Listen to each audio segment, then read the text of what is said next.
Closed session at six. Are you recording? Okay, 6:18. So I'll ask our legal counsel to report. There's nothing to report out. Nothing to report out. Okay. So can you guys hear us online? Dr. Thuso, can you hear us? Yes, please. I can hear you very well. Okay, great. Thank you. But Turn it they up. can hear you. I'm gonna work on the audio back. Okay, perfect. All right, so at this point, we are going to adjourn closed session and reconvene our open session. We have our items, reports. We have executive committee. We met a couple of weeks ago. I forgot the exact date. Executive committee, we had myself, Mr. Gomez, no, was not present, right? Oh, yeah, you were present, and Mr. McCarty. And basically, during that meeting, we just went over what the preview of today's agenda was going to be. So there was nothing decided other than just having a presentation on the executive committee. Budget and Finance Committee, there was no meeting, so there's nothing to report. Operations Committee. Yeah, now we just discussed the microtransit and if I would update that will be presented later on in this meeting.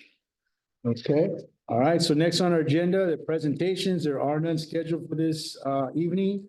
Gonna move on to the consent calendar. Consent calendar has two items, the approval of the April 22nd, 2024 minutes and the monthly ridership summary. So members have had a chance to look at those. I'll entertain a motion to approve the consent calendar. Questions? Oh, sure. Wait, Just wanted to, on which one, minutes or the minutes, the Okay. approval of the minutes of April 22nd, 2024. Item B, action to receive and file preliminary financial statements as of March 31, 2024. The minutes reflect that Mr. Hassan discussed April 22nd, 2024 budget amendment.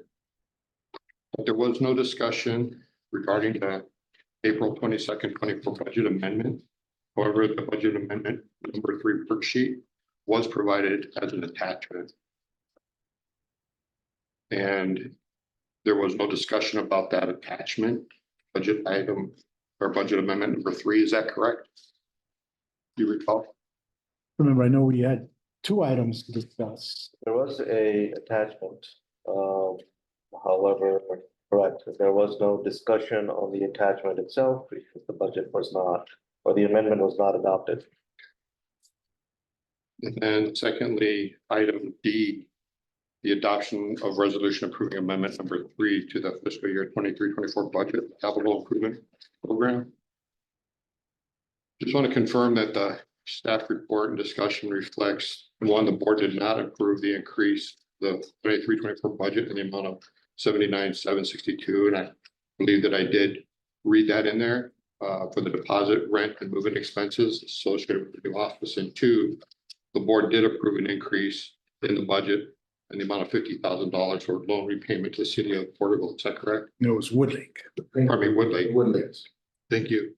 And then next, can we confirm that the minutes reflect that budget amendment number 3 worksheet was not attached to the staff report and there was no discussion regarding reserve policy? That's in the minutes? Or you want to, like, there was I no. want to confirm that the minutes reflect So that budget amendment number 3 worksheet was not attached to the staff report. So slight point of clarification, the amendment as presented at this meeting included an attachment that had the breakout of the LTF claims and clearly demonstrated what the reserve amount was. The board did not approve the amendment. However, the information was presented. Thank you. And then last comment, there was no discussion or action authorizing or approving April CDA claims, and there was no discussion or action authorizing the building of budget reserves. Correct, there was no discussion. Thank you. And that's under D, right? Yes. D, okay. So can I comment as well? hang on a second. Anything else? Yeah, and then finally, just on the item B, monthly ridership summary. The April ridership summary shows no numbers, however, that's typically because of the lag, to get the information from the different providers of that information. Yes, all right. Thank you. Before I ask for any public comment, any other changes on the minutes or suggestions or ridership? Okay, is there any public comment then on the consent calendar?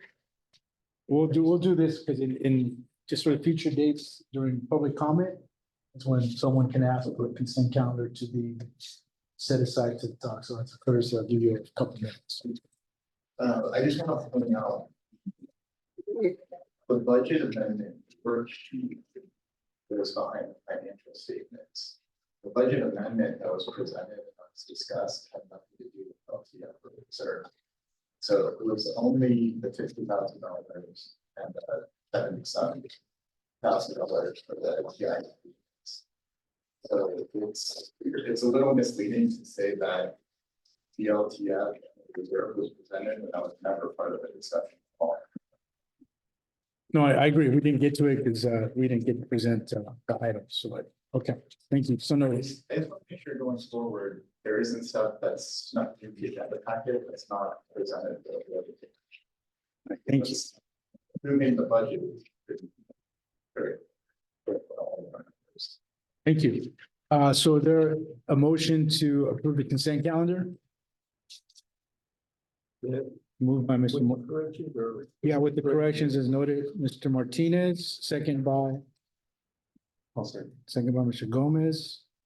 So all those in favor signify by saying aye. Any opposed? I'm gonna abstain. Any abstentions? Okay. So I have 1, 2, 3, 4, 5, 6, 6 yes, no nos, and 1 abstention, Mr. McCarty. Thank you. There's Mr. Thusu's on, so it's 1, 2, 3, 4, 5, 6, and 7. So, all right, we added 1 on our way over here. So Mr. Wyrick had rejoined us. Okay, so next we have a number of action and discussion items that we'll try to get through as expeditiously as possible. First one on the agenda is yes. Can I request that we discuss item A, B, and C together? And Okay, that if that is okay with the rest of us, and then we can take it from there.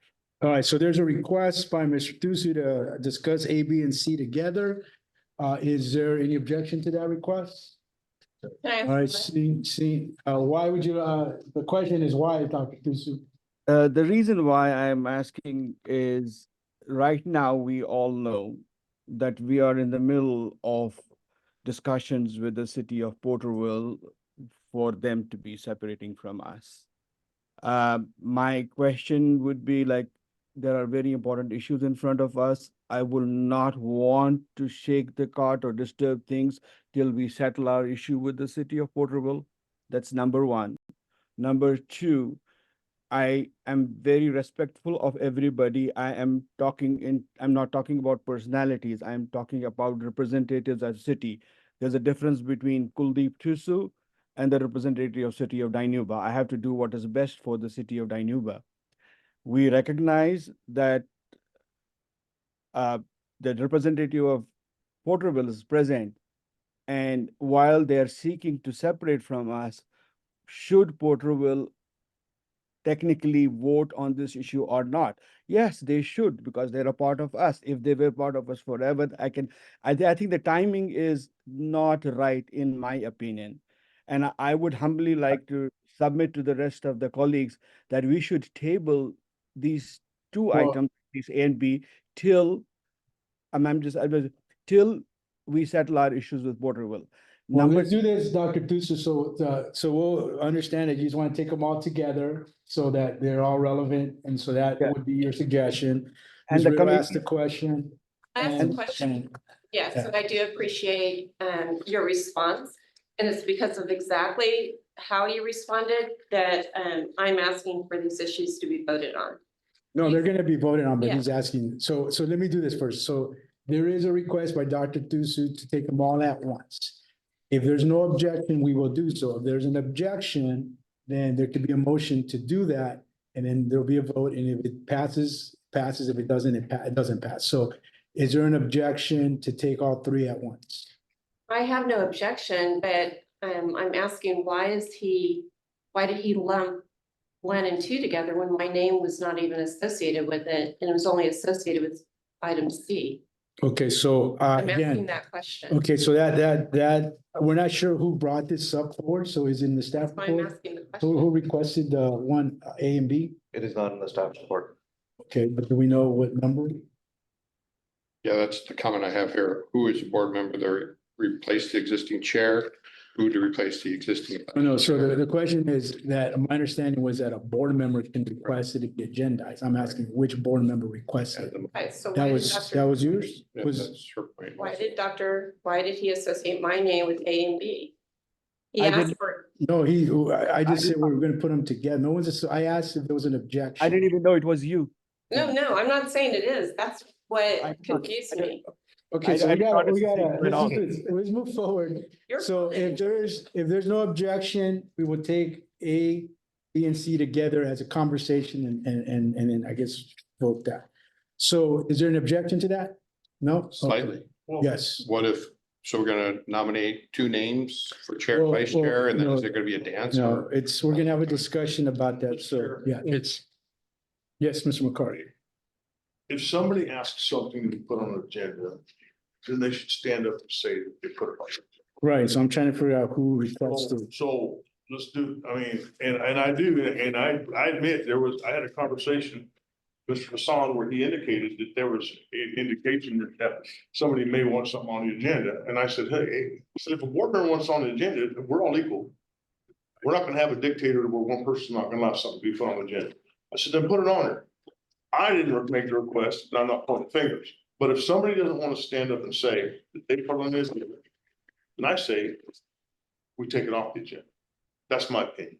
And that's fine, but that's kind of what I was trying to get at, because I made the request, but he wasn't saying my name for A and B, he was only saying for Oh, C. no, I think what he wants to do is put everything in one deal. It's gonna take 3 separate votes, whatever we do. Okay. So I'm just saying, if somebody put it on the agenda and asked for it, then stand up and say you did it, so we can have an honest discussion as to what the issues are. It's not a bad thing, there's no pointing fingers here, so So who asked it again? I requested it, but I'm trying to Oh, respond he to, requested all three. I did. Okay, then that's all we need to know, and we'll But move it's not proceed. pointing fingers at anyone here. Well, but- it's on the agenda, and we have a conversation. Okay, so, all right, let's do this. So yeah, let's do that. So Mr. Thusu, I know you want to expedite this, but we're gonna try to just muscle through. this. Maybe So I was not articulate enough. The reason why I wanted 1 and 2 and 3 separated, because I wanted to understand the timing and the rationale of A and B. And I want to debate C. If C is the issue that triggers A and B, maybe I will go with the C Right. recommendation. C recommendation. But I Let's do it. think that by the A and B the timing of the A and B are not correct when it comes, because we are dealing with the issue of Porterville. I agree with Supervisor Makari that it should be tabled. A and B Well, should be. let's do this. Let's do A and B since they're relevant, the chair, vice chair, and C separate. All right, so we'll do that. So we're gonna That's do fine. A and B is a request by Ms. Riddle to replace the existing chair and the existing vice chair. So there is, Jenny Miller has a staff report. So Jenny, if you wanted to take that, then I'm gonna take public comment and then we'll have board discussion. Jenny? Okay. Would you like me to do them one at a time, A and B, or, I mean, it's just basically the same report with, Yes, just do the one report and we know that Okay. it's the same for both. okay, thank you. Good evening, members of the board. Pursuant to the bylaws of the agency, officers elected by the board shall continue to serve until his or her successor is elected or until his or her death, resignation, or removal from office by the majority of the voting members of the board, whichever occurs earlier. Also pursuant to the bylaws, any director may request an item to be placed on the regular meeting agenda. These first 2 items are a request by a board member to replace the existing chair and the vice chair with intent to be replaced by members as yet to be nominated. Great, thank you for that. Is there any public comment? Anybody online or on Facebook wishing to provide public comment? Please unmute yourself. Anyone in the room wishing to provide public comment? Any public comment? Seeing and hearing none, public comment be closed. Ms. Real, it's your item. Thank you. And Doctor, the very reason why I'm bringing this up is exactly because of the time that we're in right now. And I know you weren't at the Board of Supervisors meeting last week, but I think it's important that we establish that based on recent developments, there appears to be reduced trust in TCRTA due to potential transparency and conflict of interest issues. In an effort to try and correct this, I believe proposing an action that will help to resolve this and try to correct some of these potential concerns people have. To address transparency and build trust, I feel it necessary to reorganize board officers. That action will aid and assist to rebuild trust. Trust is the key. If people are looking at us with questions of transparency, we can do something about that. Getting trust built back in this organization will be worth doing any changes that need to be done to help. Let's get this organization moving again and going forward. We have to care about people's perception. And you referred to respect for our colleagues. I'm asking that we consider the respect that we have for our constituents. I yield. Thank you. Any other comments from board members? Any comments from board members? All right, is there any motions that any would like to make? So before us is the request to replace the existing chair. Is there any motions? Chair, I would first describe it'd have to be a two-step process. Okay. First, we'd have to just vote upon removal of office and then Nomination period, or then a nomination. Vicky, what?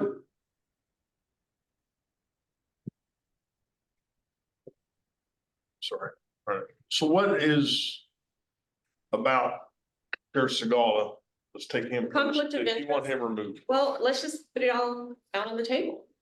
And I asked Porterville, why are you leaving? They said, well, Chair Segala. And why? Well, that was specifically because of a conflict of interest, and I would never take anyone's fiduciary interest away. I would never take your passion away. But it was never disclosed, at least not to me, that you have a leadership position with a union that is in charge of city contracts and county contracts. And that just simply needs to be disclosed. It wasn't disclosed. But that's not the only reason. When a board is in trouble, what do? You see this in the corporate world all the time. They switch up leadership. It's done as a symbol to reestablish trust. And that's what I'm asking for. Did I? Sure, and I'd be happy to respond. First of all, it's been disclosed in my 700 forms every year that I primarily work for SEIU 521 that represents county employees, including those here and when probation was across the street and county employees. I don't represent any city of Porterville employees. I And understand. so let me just answer. So, I mean, all of us have different day jobs, in different industries. And I don't think that's ever been an issue where anything related to my union or SEIU has ever come to this board for consideration. So, I appreciate that note. I'm hoping that it's just not a personality issue that you alluded to, that Porterville is saying that just because I'm here, that's an issue that they wanted to leave or they're doing what they're doing. But I don't perceive a conflict. My 700s filed every year. I make my living working for SEIU.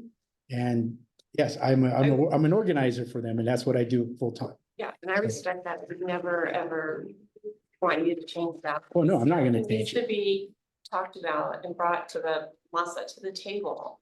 And that's just one part. Now we're talking about potential unionization of employees. So I think disclosures need to be made. If That things has nothing to do with me, so I No, don't I understand. understand that, but if things come up to vote, this whole bag of worms started. Well, I don't want to get into how it started, but, I don't see but us, I feel we don't have that any just employees that.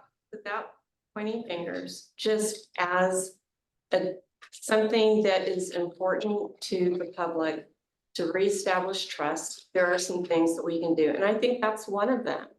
Appreciate that. Any other comments? Mr. Oh, Gala, Mr. Thusu, yes.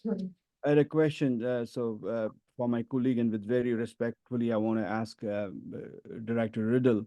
So if we were to change leadership, will Porter will stay back with us? I'm sorry, I didn't hear you.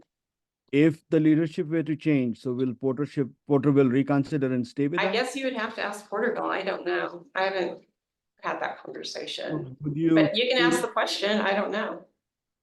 Would you think that, at this stage, This was I- quite some time ago.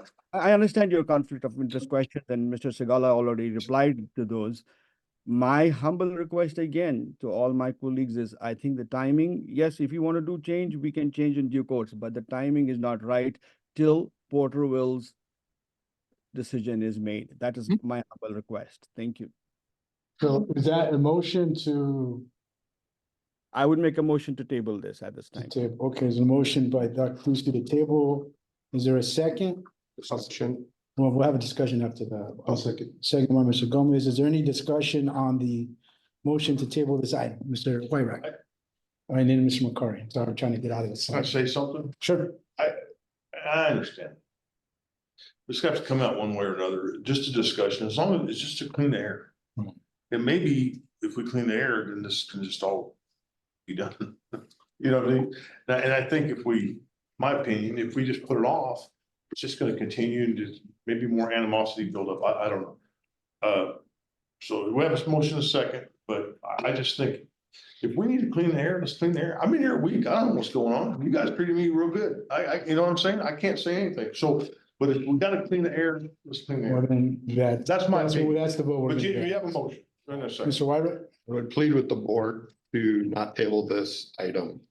Member of the board brought this to our attention for concerns stated. I think there's meeting minutes from before our current executive director was here, where I also asked for reorganization of the board. That ask was before Porterville submitted the first letter of withdrawal that was not heard by this board. That reorganization was requested before our second application or to withdraw.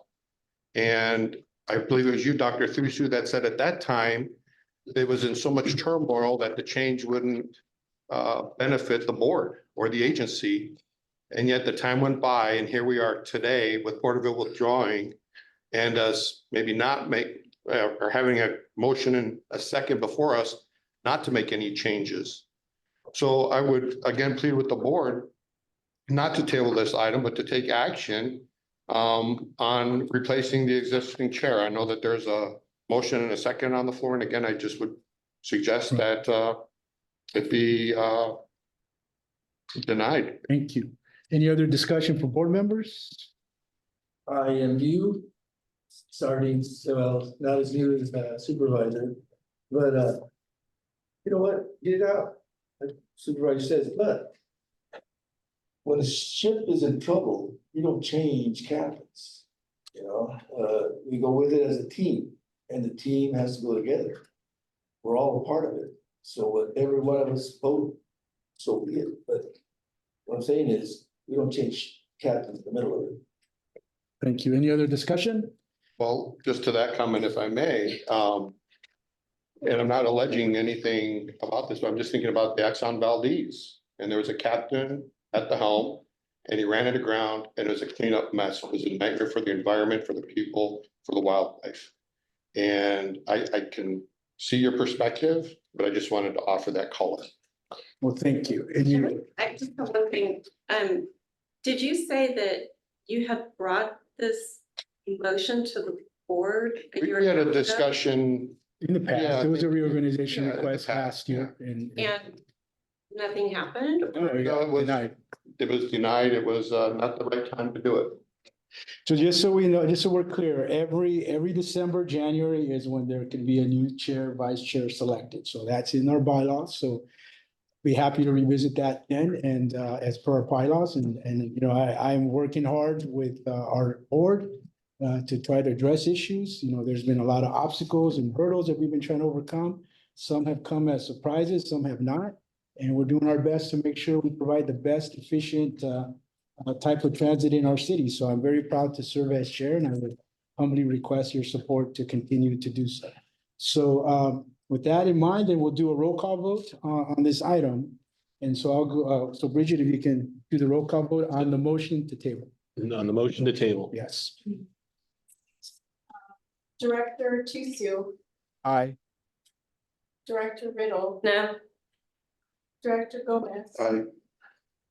Director Bradlock, No. Director Segala, Aye. Director Martinez, No, Director McCary, No. All right, so then the item is defeated 4-3 to table the item. Right. Then just tabling the discussion now. Yeah, table. Now we can have an alternative motion if someone wants to write a motion or not. So, Well, can I add one thing? yes. I agree with Supervisor McCarty. You and Director Gomez have been very good to me. I'm looking at the interests of the people, of our constituents and transparency. Okay. That's it. So we have this item before us. So is there any particular motion or nomination or discussion? So basically, this would be for the removal of chair? So that'd be the next item? Okay. are we voting separate? No, yeah, we need to go to C. No. We're Sorry, Still on sorry, on sorry, A. sorry. We're on A. So what would be, if there's any other actions anybody wants to move forward? So let me ask this, since I've been here a week. Is there anything we can do to resolve this to instead of removing anybody right now? Is there something we can talk as a group? Because I mean, there's been comments made, I haven't witnessed them, of just how the way things have been operating is just kind of like, there was an appearance of lack of transparency. I'm not making any accusations. Is there something we can do to resolve this, but have a discussion right now and just kind of put this to rest? Well, Well, instead of going to a vote and pushing it, I mean, just, do we need to have an open, and this is not for close, we don't have this as for closed session, right?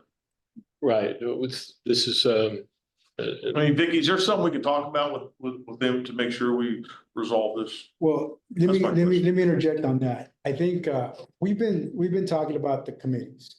So item number C. So the committees were a goal to try to expedite, to be more expeditious about how we do business. But I think there's been some concerns now. Every single meeting has been public. It's been publicly noticed, it's been publicly online. I think you've joined us for some of those committee meetings and others have been on those committee meetings. Mr. Wyrack has been probably on every single budget committee since he got appointed. So we've been having the transparency then. But I think Ms. Riddle has brought that up before about her concern. I think her point was, well, we're small enough that we may not need committee. I thought personally, it was a good way to go.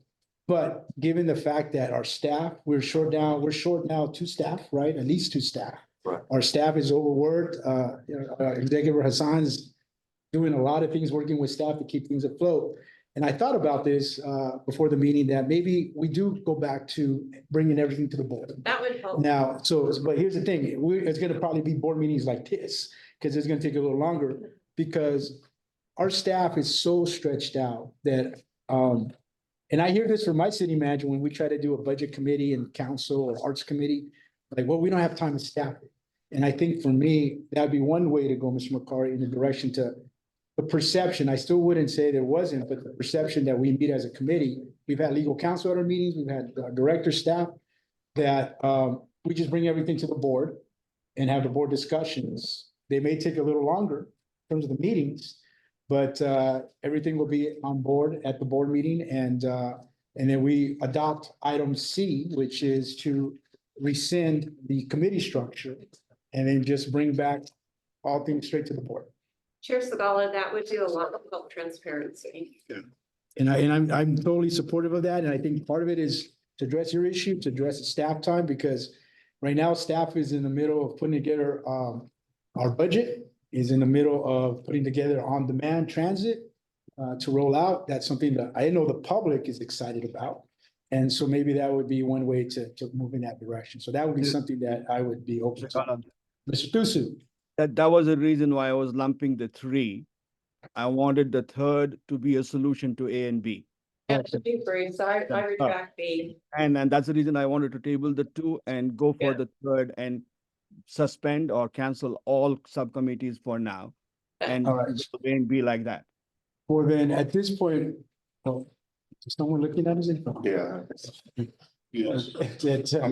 So at this point, then I think as we do have AB, if that's a way to deal with it, that, hey, don't have to scare them off, Ted. So, and so that if we, move to item C and adopt C, would that be something that? we can Yes. do that?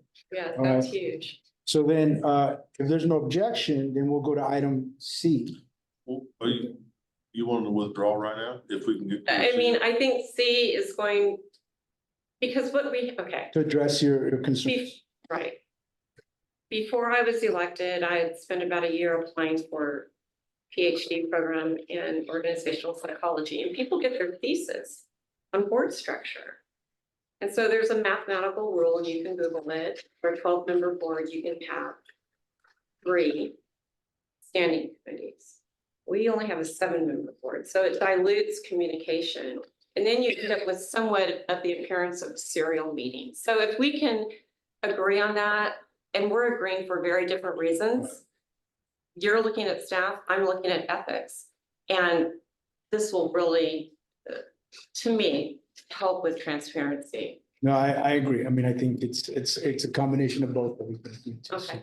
So if there is no objection, then we'll go to item C and we can Right. make a motion on that. So if Jenny, you want to go to item C and just report that out Sure, be happy to. formally. So item C is a request by Board Member Riddle for a vote to rescind any prior decision by the board with respect to the creation and maintenance of subcommittees presently undertaken on behalf of the TCRTA Board of Directors. This specifically includes the Executive Committee, Operations Committee, Budget and Finance Committee, and any remaining ad hoc committees. A yes vote would immediately cease any future subcommittees in lieu of having all board-related matters discussed during the once monthly TCRTA Board of Directors meeting held the third Monday of each month. Thank you. All right, so on this, we'll open it to public comment. Is there any public comment of folks online wishing to provide a comment? Please unmute yourself. Anyone in the room wishing to provide public comment on this item, feel free to do so. Any public comment, hearing and seeing none, public comment will be closed. So at this point, we've had discussion about this a couple of times. So Ms. Riddle, if you'd like to make a motion to rescind prior decisions by the board with respect to creation and maintenance of the subcommittees. Yes, please. So Ms. Riddle will move. Is there a second? I have a question though. Will the chair and the vice chair still have like an agenda review? Just 2 of you, so there's no Brown Act thing. Oh, no. And then that way, just to make sure everything's set for the Oh, meeting. yeah, we'll continue to work, but just so we're clear, and when we have 3 members on a committee, that did not violate the Right. bond. No, I'm saying, I understand that. What I'm saying is, it didn't need to be agenda. You just have a real quick agenda review. Yeah, no, yeah. You'll still continue with that, Well, right? yeah, no, and definitely in members, we have a section on our agenda, Mr. McCarty, at the end, if someone wants to add an agenda item, that's when we can bring it up. So that way it gets, as Ms. Riddle's done. Can we be very clear what we're voting on right now? Yeah, so you made the motion as requested in staff report to rescind our decision Yes, to have the Standing. creation and maintenance of the subcommittees, which are 2. Operations, There's executive. executive and then the operations Right. and the budget and finance. correct. So that would rescind it. So I second your motion. Thank So you. you have the motion and we have a second. And at this point, if there's under discussion, we'll have, if no one objects, then I'll just ask for a vote, unless you guys want to do a roll call vote. So I'll just ask for all those in favor, signify by saying aye. Do we have discussion? Oh, sorry. Yeah, so, for your benefit, because you were here last month, this is the second time that we've heard this. You attended both meetings that we had. There was nothing really on there that we discussed that wouldn't be discussed here, yes, but there were no action items. We didn't make any kind of decision in those committees.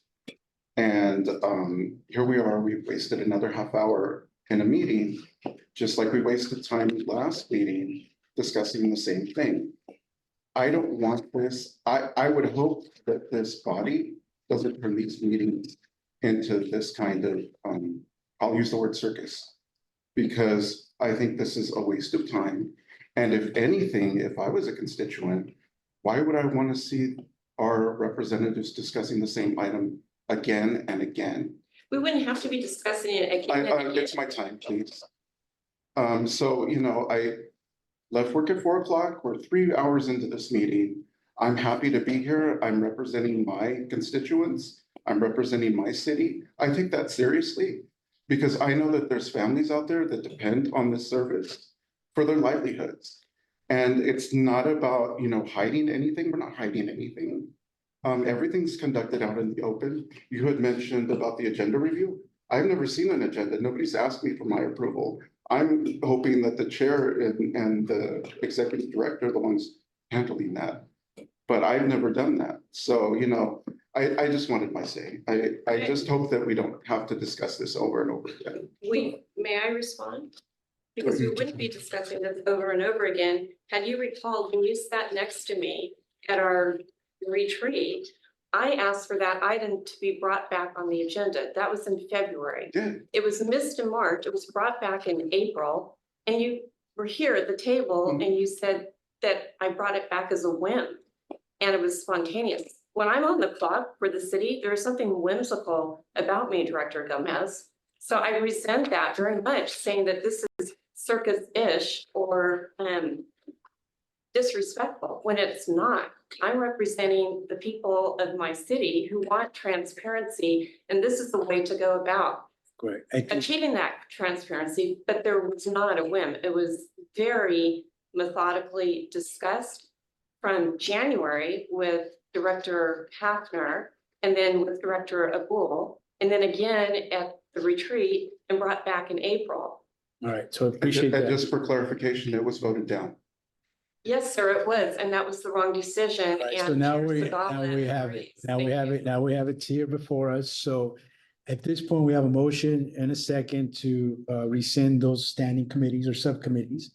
So motion by Ms. Riddle, second by myself. So all those in Quick favor? comment. Yes, Mr. We're Ware. still open. The data is still needed, and I know that the finance committee, even though it was calendared many times, was canceled.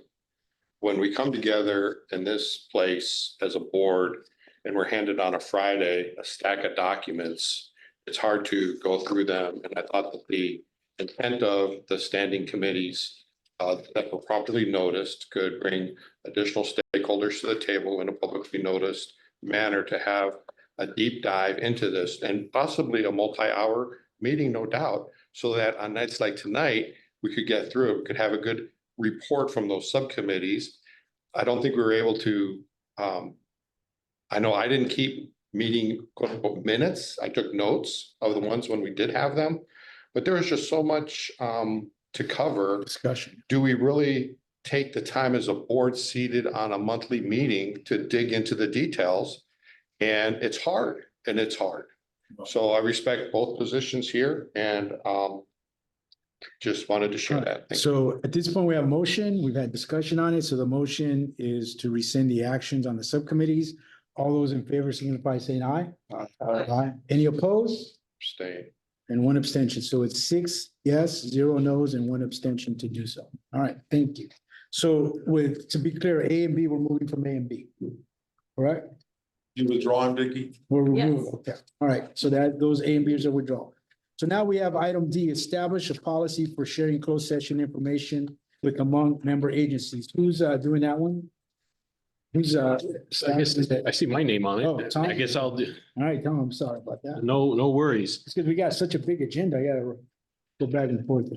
So the purpose of this recommended resolution is to formalize the desire of the TCRTA Board of Directors and management to foster collaboration and cooperation between the TCRTA and the member agencies during this time of transition. And to that end, and not just to this transition, but to make sure that's ongoing, we have that discussion. But to that end, the recommended resolution establishes a policy for disclosure and sharing of information between and among TCRTA and its member agencies. The policy establishes limited circumstances as provided by law in which certain information obtained in closed session of the TCRTA board may be disclosed in closed sessions of the members, city councils, and board of supervisors. This does not require either member to disclose their own confidential information to the other or to TCRTA. So there's a recommendation to pass it in the resolution. I think as we talk about some of the frustrations that have been out there and complaints, some of that's been, the flow of information has been imperfect. And this is designed to increase the amount of information that the member agencies have. And it requires, and to be able to share that information with your own member agencies in closed session does require either a policy or amendment to the bylaws to state that. So that was absent. So this has been prepared to try to remedy that. Right.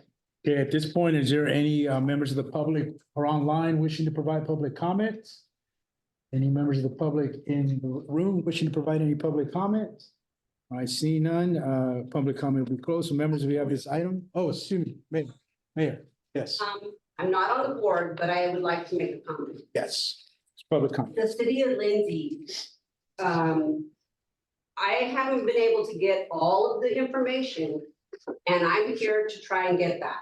So that's why I'm here. I just want to let you know I'm representing my city, but I cannot vote at this time.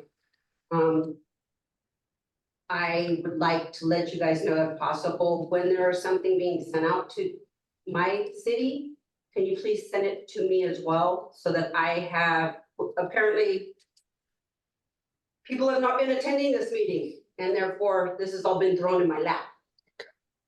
So I would prefer if you guys just did that deal so I can see it, so I can handle it for my city, because my people need to also be taken care of. Right. So if staff can note that, just add Mayor Cadillo to the email list. Thanks.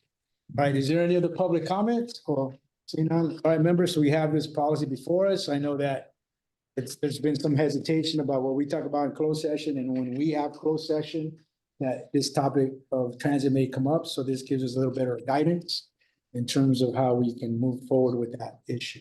So is there any comments or is there a motion to? I move to approve. I move by Mr. McCary, second by Mr. Martinez to approve the policy as stated in the staff report. In the resolution. Oh, excuse me, in the resolution, and staff report and resolution. All right, there's no other discussion. All those in favor signify by saying aye. Aye. Any opposed? Any abstention? Then that passes 7-0. Okay. Next, we have the action to receive and file the preliminary financial statement as of April 30th, 2024. And that would be Melissa.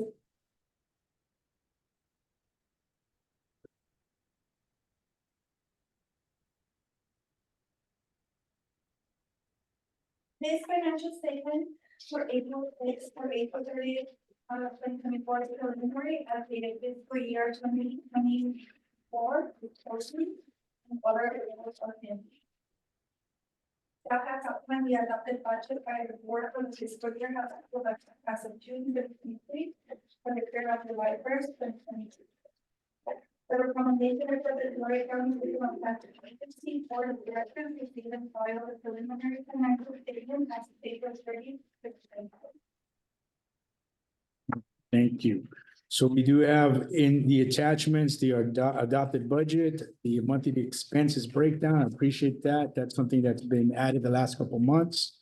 The expense detail and the revenue intake are attachments. So at this point, this being an action item, are there any members of the public wishing to provide public comment? Anyone online, please unmute yourself. Anyone in the room wishing to provide public comment? Any public comment? Oh, excuse me, yes. Public comment? Yeah. Okay. Got 3 minutes. Okay, so, I just wanted a couple of points to clarify. I didn't see a financial statement in the packet similar to the one that I had before. So I just want to make sure that the financial statement is still existent.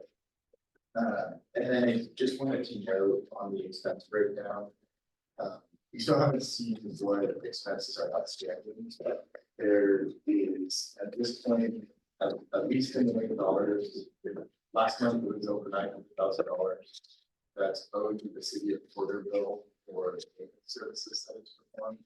And we haven't seen that show up. As you mentioned, there were some vendor invoices where a vendor had reached out to the city after having their invoices not paid for several months. So I think it would be important for the board to not just see the expenses that are paid, but to understand what's outstanding and what hasn't been paid. Thank you, Shane. Thank you. All right, so noted. Any other public comments from anyone? All right, seeing none, public comment be closed. Members, we have these financial documents before us. I just want to say appreciate the work Melissa has been doing to fill in for our finance manager and working with our executive director and other staff to prepare these. I know that there was a note or request for us to kind of get an idea of what the expenditures are. And so that's a big part of the document is getting the sense of really seeing what's being spent every month or what's being paid for. And so we have this before us. So are there any comments, Mr. McCarty? I have a question, Yes. actually. I mean, this is going back a year, so was this budget previously approved and now this is for an update coming in, or are we approving the 23-24 budget? No, the 23-24 budget's already been approved. That was approved by the board? Yes, it was approved by the board and then it's just included in the packet for reference. And then basically this just tells us where we're at as of April. It's just 30th. giving us an update of what we have. Yeah, Okay, and it's I just to- wanted to make sure I had an understanding. Yeah, every month, the staff provides us, well, what are we, May 20th, so as of April 30th, Okay. gives us the financials. Our budget, I think, will be later on in the discussion on that. Right, but this was previously approved, and it's just more, this is a continuous update. Yeah, and then in the past, when the staff has recommended budget amendments to the budget, then they'll bring those Right. as separate items. Okay, thank you, I'm sorry. Yeah. On that, when you talked about the approved budget, that's the March approved budget, not the amendment that could be, right? So does that pass? Yeah, no, Doesn't reflect. no, as far as I understand, it's the approved budget and then whatever amendments are added to the future. All right, any other questions from board members? Yes, Mr. Wyrick? Question. When I'm looking here on page 33 of this item, appendix B for fiscal year 23-24 operation revenues and expenditures. The very bottom number, net zero.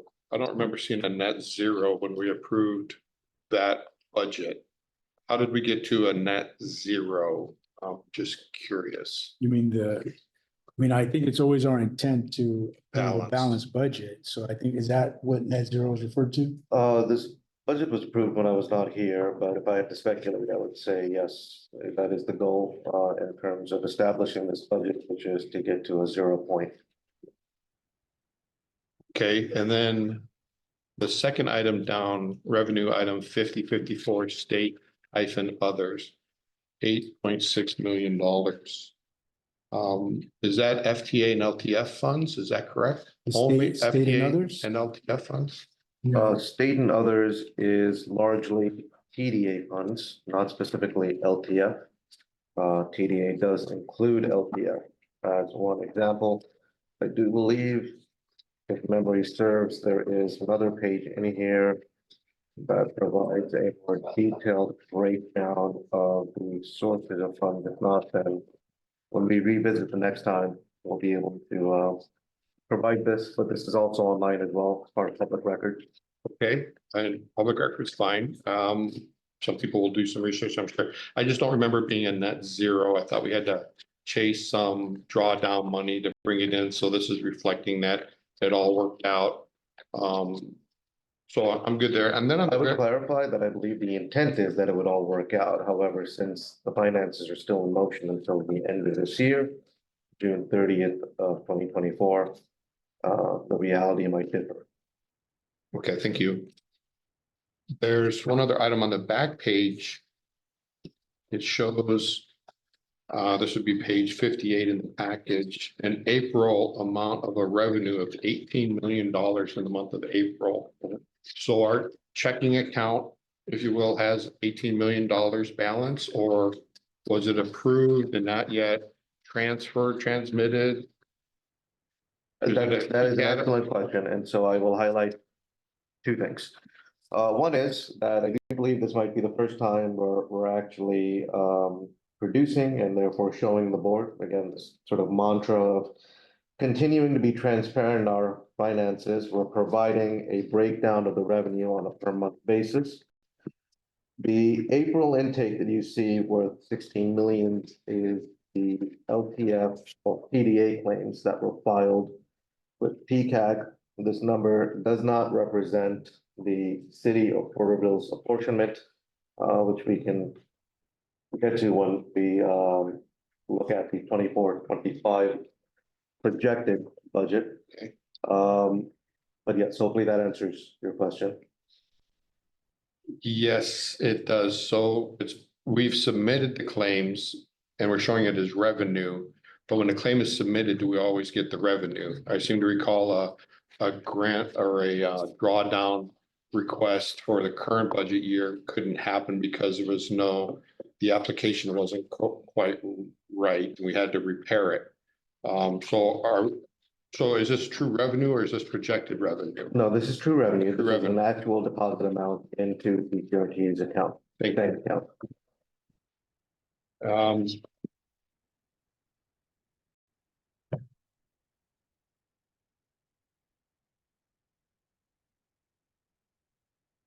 Federal funds on this, in this report back to the revenue. Page 33 is 1 million, pardon me. So the first revenue, 4801 interest, $8.9 million. Is that correct? For federal? No, I'm back on page 33, page 17 of the report. 4801 interest of $8.9 million. We earned that much interest. I thought. No, I somewhere believe else this where it was is less. like misaligned. So the interest is showing as zero. The line item you're looking at would be state other, which is 5054. And federal other 8.6. 8.6, correct. Very good. And then other revenue 1.08. Correct. Thank you for that clarification. That was all. Any other questions from any other board members? No, then at this point, we have a recommendation that the board of directors receive and file the preliminary financial statement as of April 30th, 2024. Is there a motion? So moved by Mr. Gomez, second by Mr. Martinez. Any other discussion? Seeing none, all those in favor signify by saying aye. Aye. Aye.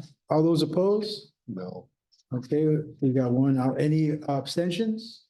And that passes with 6 aye votes, 1 no vote by Mr. Wyrack and 0 abstentions. Okay. That is dispensed with. Next item is item F, which is to approve an amendment with Brown Armstrong for the fiscal year 2023-2024 audit. Thank you, Sharon. This, Brown Armstrong has performed audits and professional services for TCAT for fiscal year 2021. And fiscal years 2022-2023 included TCRTA for fiscal year 23-24. The discussion is this budget is reflected in the fiscal year 24-25 budget, which is being presented at this meeting for adoption. Approval of this line item is necessary to allocate professional services by Brown Armstrong in the amount of $25,000.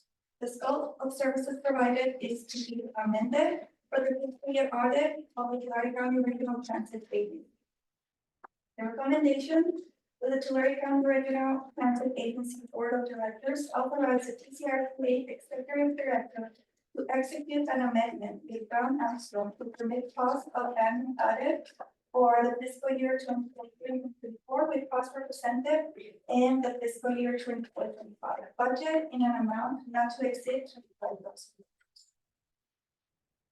And at the attachments, we have a draft resolution.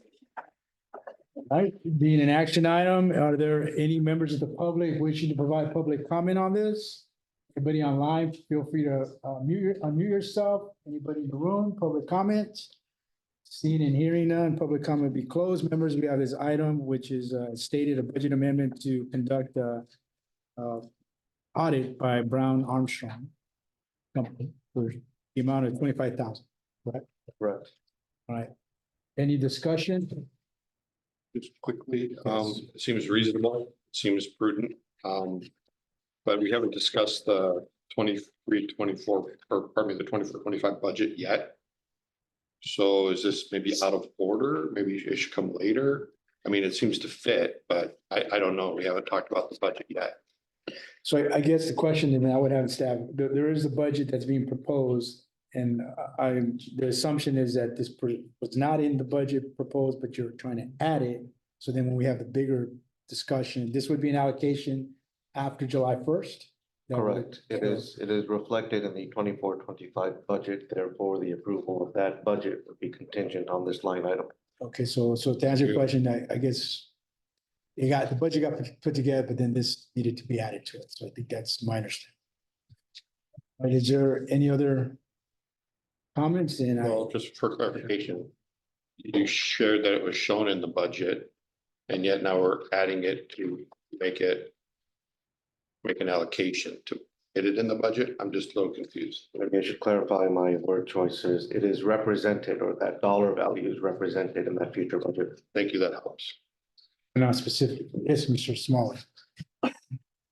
And I encourage you to do this just because we work together on these audits. This is important. This might seem kind of weird, but one of the things that we can do is get the auditor rolling as quick as possible. Daggum audits are taking 7-8 months. So I apologize. No problem. I think it's important. I mean, I think auditing our books is a routine matter and we got to get ahead of that. All right, so then at this point, there is a recommendation to, I stated in the staff report, to execute an amendment with Brown Armstrong to permit the cost of the annual audit for the 23-24 fiscal year. And the cost represented in the 24-25 budget, not to exceed an amount of 25,000. So is there a motion? Moved by Mr. Gomez, second by Mr. Martinez. All right, any other board comments or discussions? Okay, see none, then all those in favor signify by saying aye. You had a question, sir? Just Oh, to sure. say, we're approving to add this to the upcoming item budget, not approving payment yet. No, yeah, it's gonna be added for further discussion and then it'll be part of the bigger budget. Sorry. Yeah. Budget. Okay, all those in favor signify by saying aye. Aye. Any opposition? None, all right, no abstentions? All right, seeing none, then it'll pass 7-0. All right, next on our agenda is an action item regarding the adopt program of projects for inclusion in the FTIP. And I believe it's who's Mr. Hassan. Thank you. So the background for this is that we have a half dozen or slightly greater number of grant applications at the FDA that are presently being looked at. None of those grants can be processed until this FTIP is adopted by this board.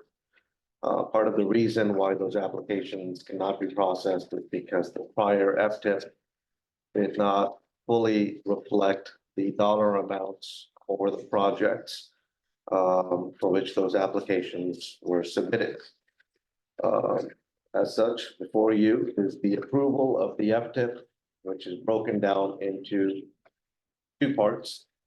The net result of this will be an amendment to PCAG's FTIP, where these items will be added on to the existing items that were previously there.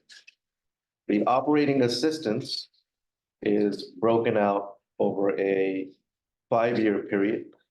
And so what you'll be able to see is the amount coming in from the FDA, the match needed with respect to that FTA amount, and then aggregates moving forward in the 24-25, 25-26, so on and so forth. The capital worksheet or the capital projects represents the same thing, only this is for investment in assets. And what we have done is prior represents applications for prior years that have not been approved and need to be drawn down upon. And so you'll see the values of that by grant type. And similarly, this builds a 5-year average going into 27-28.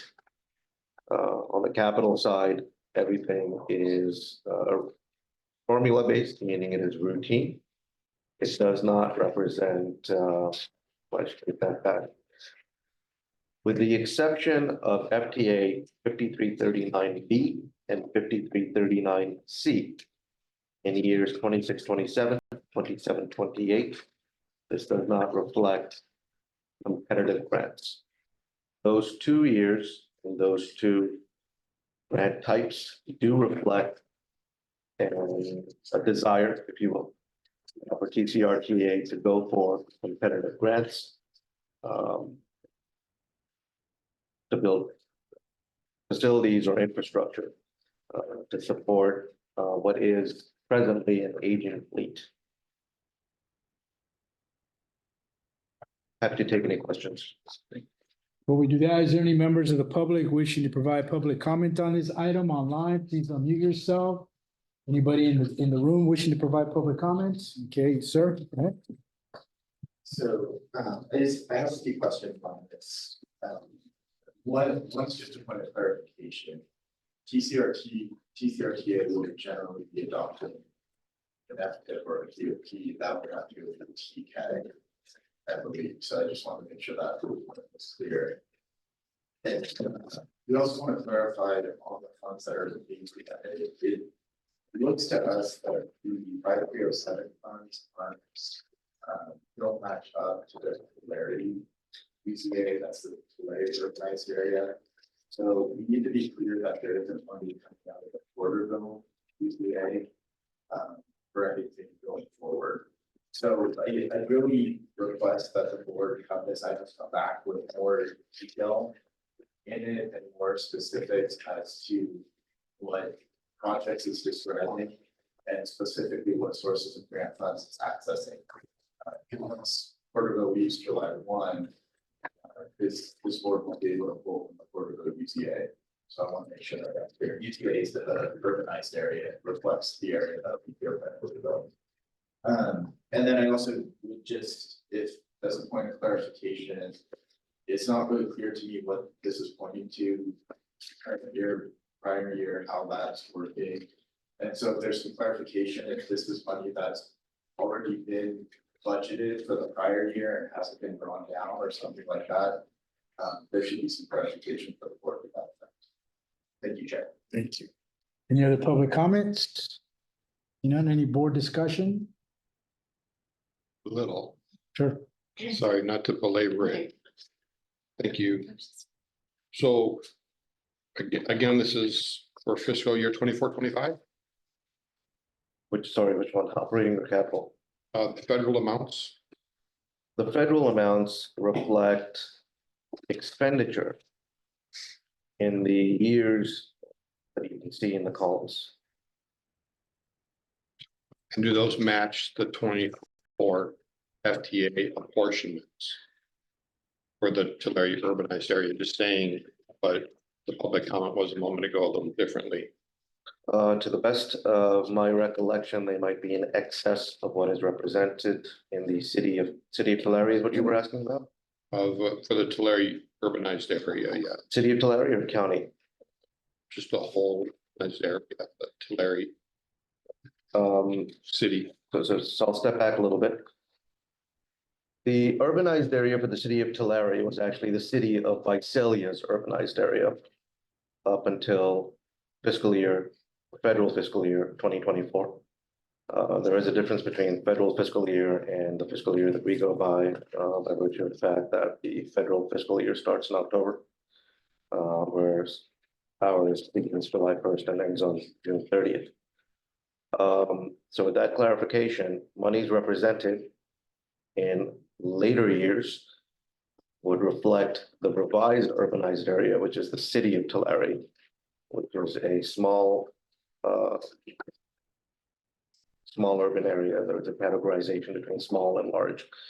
So the city of Tulare in 2024 federal fiscal year has become a small urbanized area, prior to which it was not, and the monies were coming from the city of Visalia, and the city of Visalia's UCA included the city of Tulare.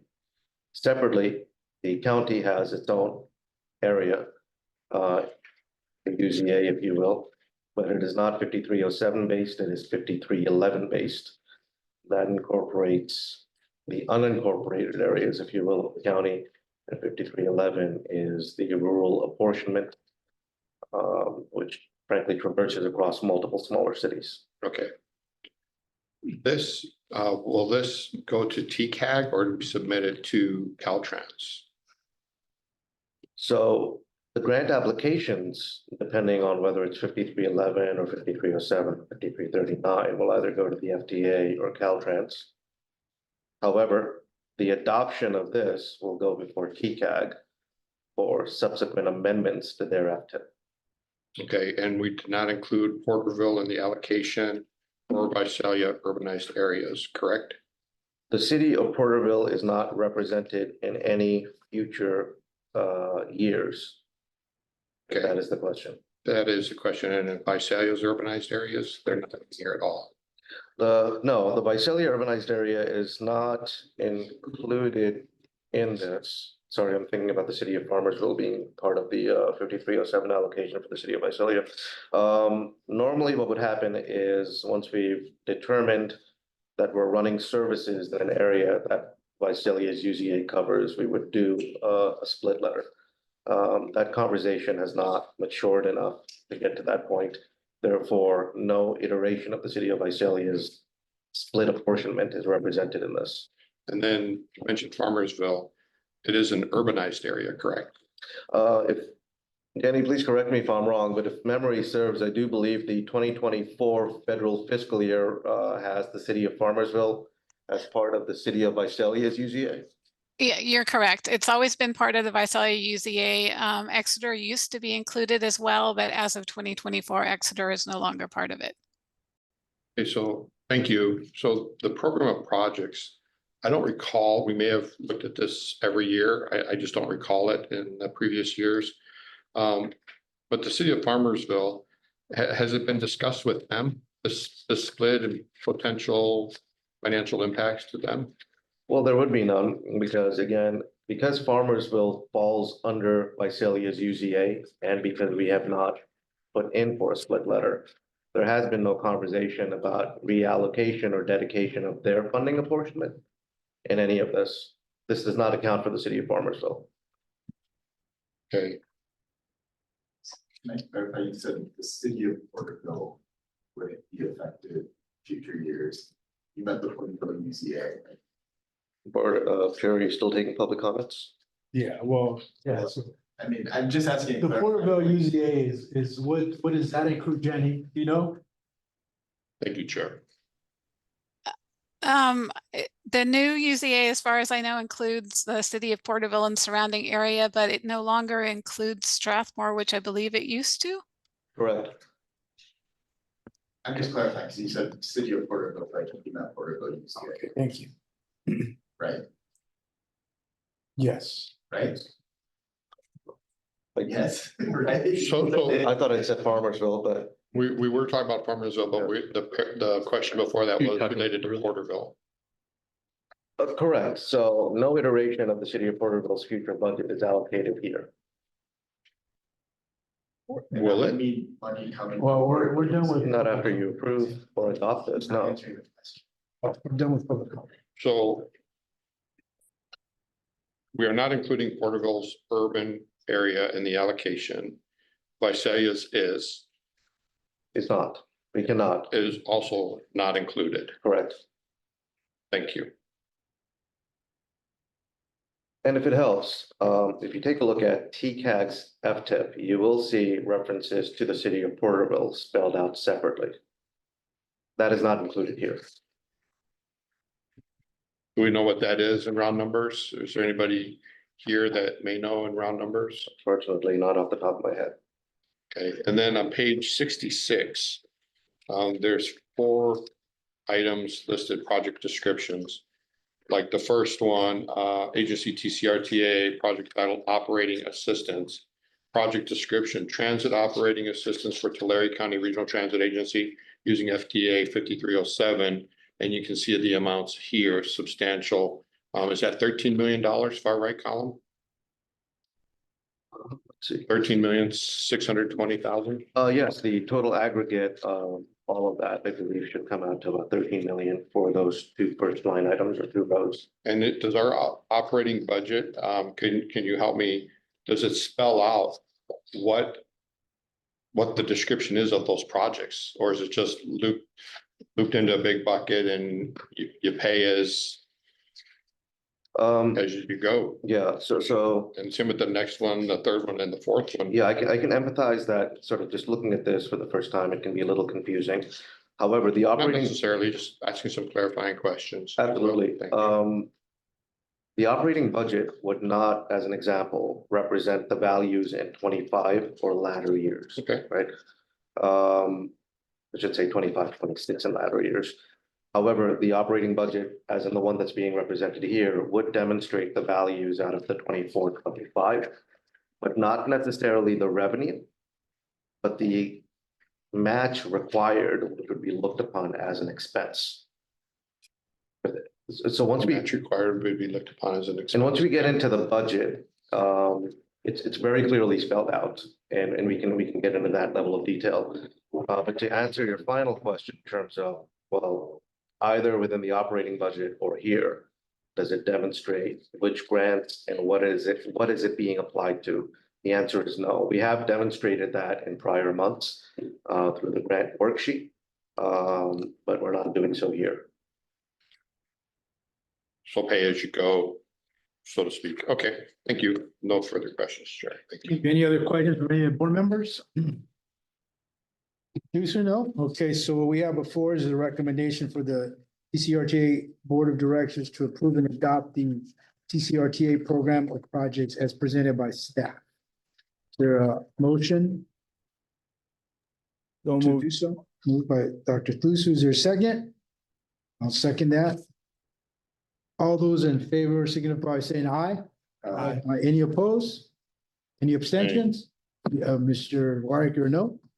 Stay. Abstain. Okay, so we have 6 ayes, 0 noes, and 1 abstentions by Mr. Wyrick. Okay, thank you. Next on our agenda is to adopt fiscal year 24-25 operating budget, but I understand that Chair, there's if a I- request. yes, with respect, if I may, my recommendation to the board is that we withhold off on discussing the specific agenda item and defer it to next month. City managers have reached out to me wanting to discuss the 24-25 operating budget, to give them the opportunity to sit down with me and discuss the numbers and any concerns they might have. It might make for a better product if once I come back next month, it will include the comments and input from our city managers. Right, and so just so we're clear, we have the actual budget so that we can look at it some more time. And then if there's any specific questions, board members can reach out to the executive director. So Ask a question, please. yes, Mr. McCarthy. I know on the background, it says under normal circumstances, detailed operating budget would be accompanied by a summary report. And it's one that wasn't been prepared. Will we have a summary report next meeting, kind of help us as the board? I believe that would give me adequate time to put together a summary report. And again, just for the sake of context, what you saw early in the preliminary finances, that first baseline report is essentially the summary report, right? It goes into what the aspirations of TCRTA are and what a graphical illustration of these figures would look like. We're absolutely well within our time to bring that to the board by next month. I'd like to request. So I think, so then to further that request, if I can ask staff, so our next meeting is June the 17th. So if we can try, I know we obviously Brown Act 72 hours before, but if there's a way to get that a few more days before that, maybe by the 10th, give folks a week to look at that stuff, and that would be helpful. If nobody, yes. Sure. So the city managers have asked the similar hold on H, I, and J. Or the whole for review. H, I, and J, you mean on the agenda? Yeah. So the federal funding under 5311 and 5339 and the adopt procurement manual? Yes, they would just like time for review. Have city managers asked for that as well? Or? They've not asked for this directly with me.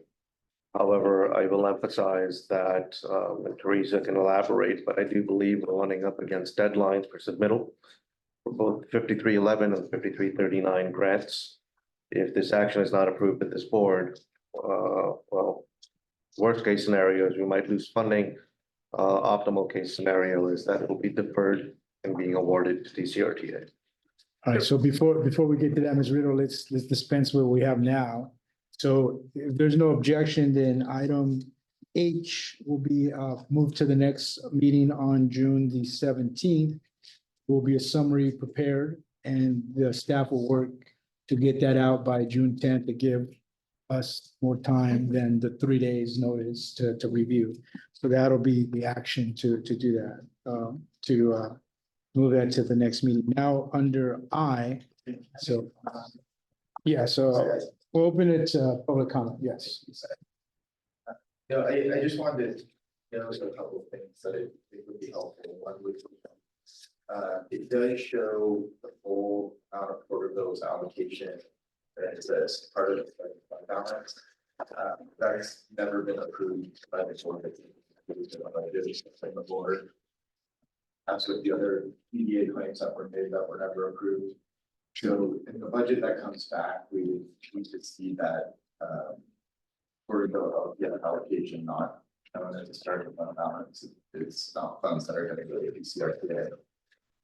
And then if there could be an explanation, it indicates a $15 million starting fund balance, and it's not clear where that $15 million is coming from. So it's been represented to us that TCRTA can't pay its bills to Porterville, and so I want some explanation as to how there's a $15 million starting fund balance, but the bills from this current fiscal year aren't paid. So it'd be helpful to see that before the next year. Thank you. Any other public comments? All right, seeing none, public comment will be closed. No one online? No?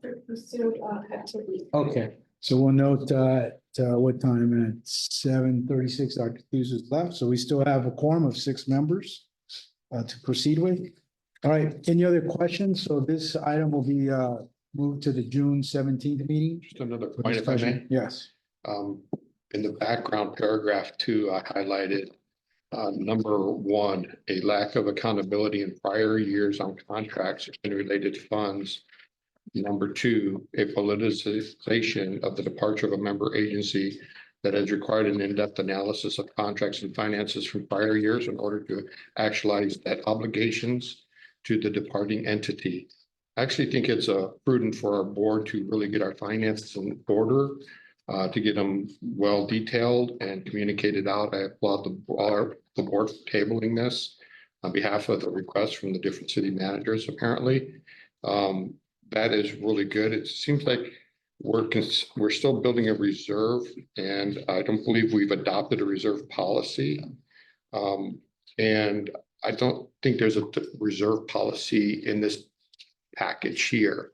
So we've got reserves being built, and we all wanted it, but it seems to be growing really fast. And where are those revenues coming from?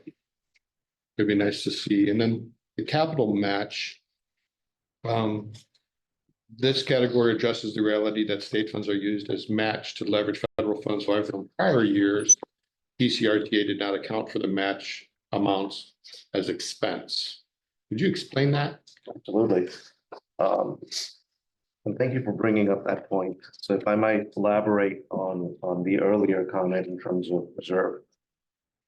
The word may be a bit of a misnomer. And the reason why is exactly your last point, which let me start with explaining. We apply for grants across multiple years, and a lot of those grants don't necessarily always get awarded in the same year. So you have trailing year grants, and how the FTA and federal funds in general operate is that if they're willing to give you $80, it's because they expect $20 as match in a savings account. Or if you're using it for operating funds, and they're giving you $50, the expectation legally is that you would take $50 as match and have it in a savings account. Up until this point, or up until maybe April of this year, none of that savings money for any of those grants that are currently in the process of being awarded was ever set aside. And so if you look at it in that lens, that's a debt obligation that requires fulfillment. And so what this budget attempts to represent is essentially that debt. In fact, if you go to the second page, it takes the other notion of debt, which is the loan itself, and reflects that as well. When you aggregate that debt overall, and you match it with the actual operating expense, what you have left is essentially not much of a reserve, essentially a cash flow that might float you at a minimum 2 months, maybe 3. So the reserve, and as you take a look at this value, it is not meant to create a multi-million-dollar reserve that sits in a bank account. It's essentially to true us up to our federal debt obligations, right? And this is essentially what this is attempting to represent, which also goes to the heart of the way that we filed claims against TDA this time around, as opposed to how the budget has been adopted in prior years and what that suggests. And I'm happy to get into those details now, should you like me No, to. that's okay. So related to those, I understand completely. So the joint powers agreement, I think there's a section that I have here, quote, claims for local transportation funds. Are those in these budgets? And they must be unanimously approved by directors present at a regular or special meeting of the board and voting on the matter. And that's not always occurred, but I think it's been occurring recently. That's true. However, I will reflect you to the latter part of that paragraph that you're reading, where it says, notwithstanding the foregoing, while any debt incurred by the transit agency in accordance with this agreement remains outstanding, the annual budget of the transit agency shall include the aggregate amount of all principal and or interest payments payable on such debt for each application fiscal year, which aggregate amount so budgeted shall be deemed approved by all member agencies. And how is that approved by all member agencies? I believe it is implied. Thank you. I think that's all I had from my notes for the meeting today on that item. Thank you. Oh, wait a second here. I just have one question, because I'm a newbie. So, you stated that about April, the grant savings was never set aside. Why is that? And who would be in charge of that? I was hired in December, so leadership prior to my arrival that facilitated the creation of the prior budgets simply never set aside or looked at that debt obligation as an expense. The net result, if you're curious of that, is essentially that you're representing a budget that's under budgeted.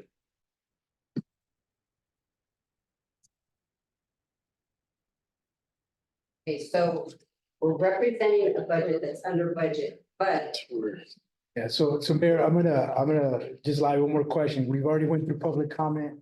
So I just wanna to let you know. So, Question is very. no, and I understand, but if we open public comment, that's. okay, sorry. That's the only concern is Yeah. the timing. Perfect. Yeah.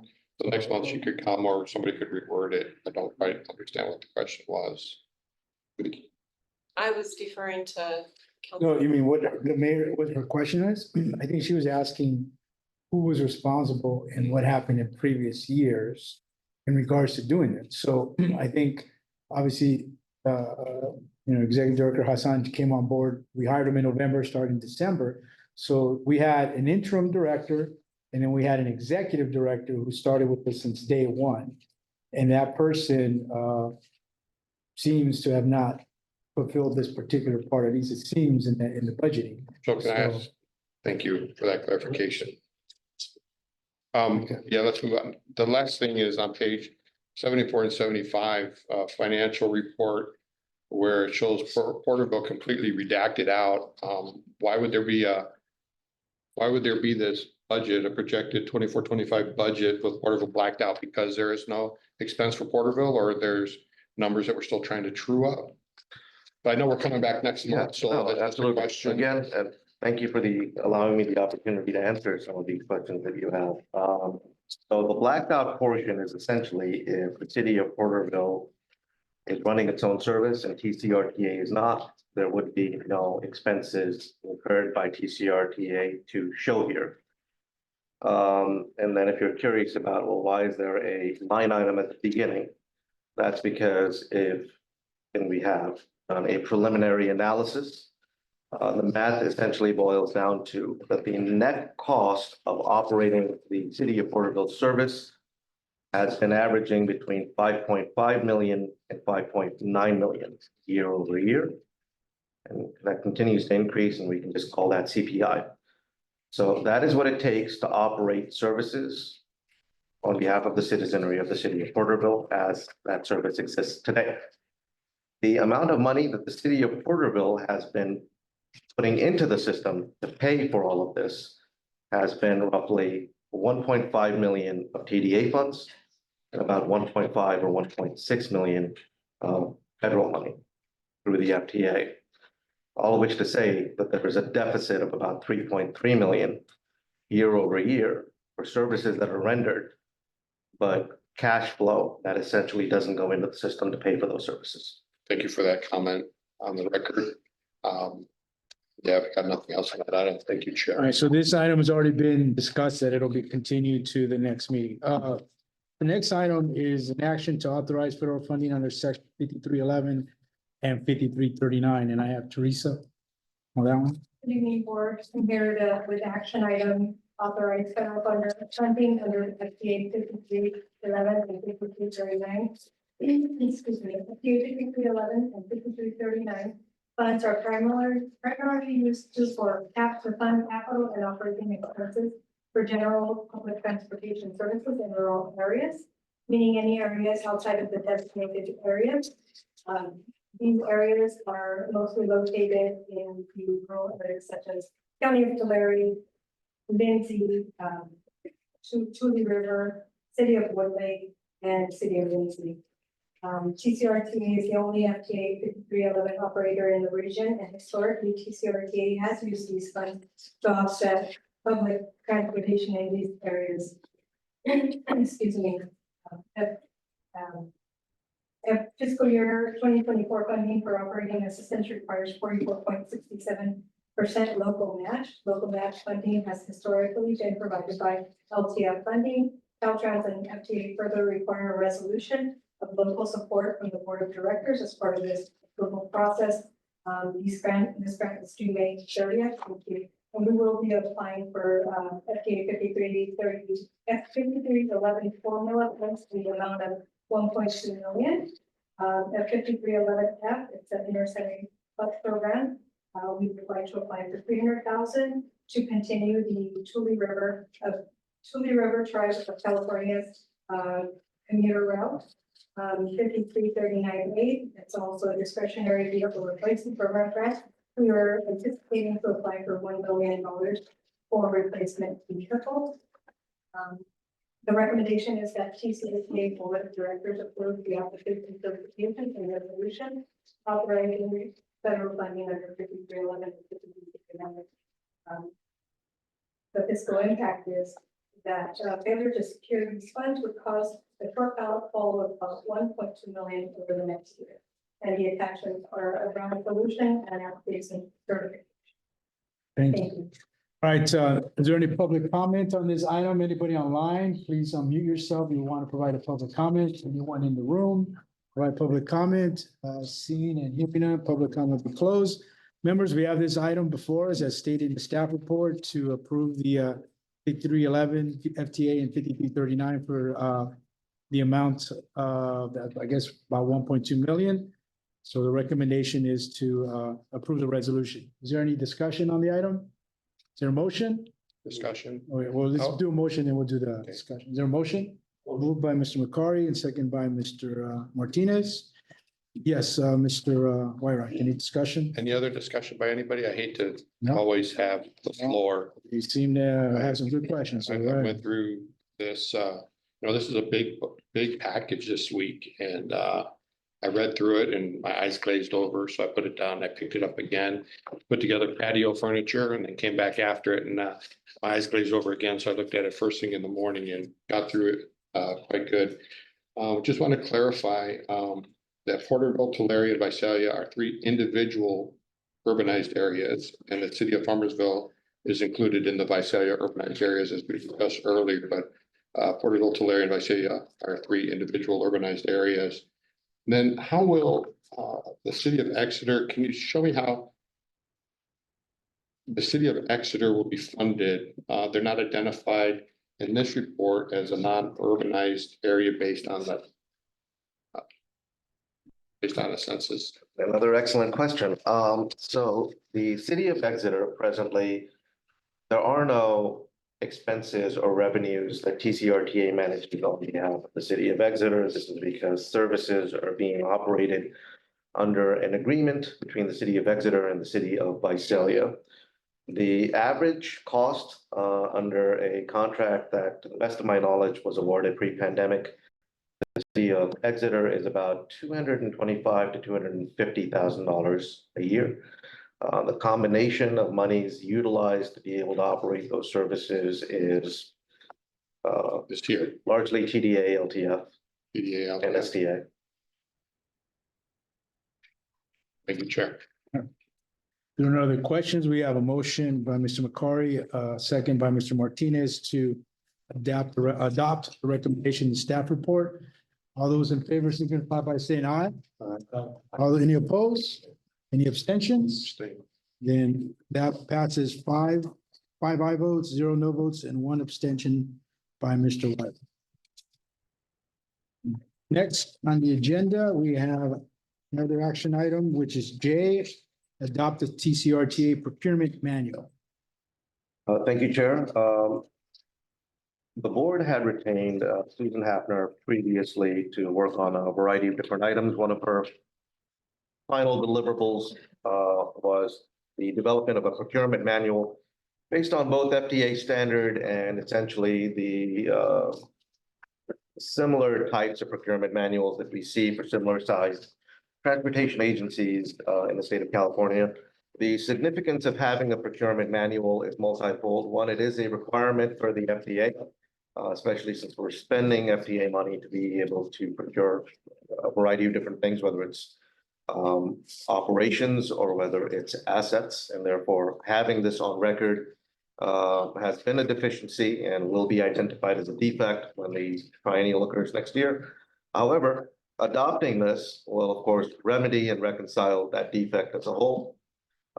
In addition to that, it's just good policy. It gives staff clear guidelines in terms of the expectation of the board, in terms of what staff can and cannot do, which contracts they can and cannot enter. And so this avoids the perception of impropriety by way of ensuring that contracts that are awarded over a certain amount go through either an RFP or an ITB process. And similarly, if a contract is awarded and there is no RFP or ITB process, then you're either going through a 3-quote process in which we have comparable quotes and we make a justification, or if in the very rare circumstance there is a sole source, well, this also highlights the upper limit of the dollar threshold that sole source can be for, along with the types of justifications that are needed. We highly recommend that the board adopt this procurement policy. Because one, we have an indeficiency by virtue of not having it in effect. But two, because it continues to give us guidelines in terms of what the board has authorized for SDOT. All right, it's a big document. So any public comment from anybody online wishing to provide public comments? Anybody wishing to provide public comment here? Seeing none, public comment be closed. Mr. McCarty, you had a question? Was this approved by council? Was it reviewed by council before it came to us? This was not. No, May I add to that, Supervisor, that, the managers group and, so Mr. Ennis has requested that this, again, be held for pending review for the, TAC. So if there's no objection, then if there's a motion to do that, wait till the following month, which would be June 17th, bring it back, and you want to make that motion. Thank you. I couldn't hear what she. She basically said that the city manager group, there's an advisory group would like to review this before. it's Oh, adopted. okay, I didn't know. And I mean, usually it's customary, I know at the county level and TK, council reviews it before it comes to us, so I didn't know if that was done. So we have an advisory technical committee, which is made up of the city managers now. And so, Mr. Ennis had asked if, this might be held. And Ennis is your city manager? Yes. Okay. Be held pending, review, if that's okay. So I make that motion that we just hold till next month. And is there a process for you to review as well? I mean, yeah, I can go through and give comments. right. So what we'll do is we'll have our legal counsel review it as well, Okay, and provide comments, and then give time to the city managers, the TAC committee to review. thank you, And Chair. then we'll bring it back to June 17th. So if there's a motion, I'll second that motion. Any discussion? Could we maybe see a red line of what was stricken and what was added? There's nothing here. There's some marks in the margin, but then there's some marks in the margin where there's no wording. And then there's other marks in the margin where there is wording, and there's no red line here for us to see what the changes were to. In terms of like, I mean, this is all new to us in terms of we've never had one, so everything's new. But you're talking about from wherever it was taken or Yeah, borrowed or we have permission used, to use. Thank you. So is that something that, We do, and we requested a cleaner copy from Ms. Hefner, noting the same editorial lines that unfortunately could not be removed from the program that she was using. so if there is any, we'll use that. I mean, we'll go ahead. Thank you. So then there's a motion to have this wait until June next meeting to review and discuss. Legal counsel will take a look at it. Hopefully city managers will have time to look at it by then and provide comments. So there's a motion and second. All those in favor, signify by saying aye. Aye. Any opposed? And that will pass 6-0. That'll be the action. All right. Next, motion made by Ms. Riddle and I second that. And then now we have information items. I know it's getting late here, so I'll defer to our executive director to, there's no objection to kind of go through what he feels Yeah, we absolutely. want to go through, unless we want to try to appreciate staff being here. So some of this can be moved to the next meeting. In other words, Absolutely. make a It recommendation. can.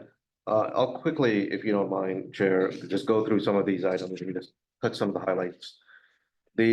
What you have in item K before you is essentially the 22-23 fiscal audit. It is in draft format. There are one or two questions we're still in the process of answering, but I would say this is about 95 to 98% complete.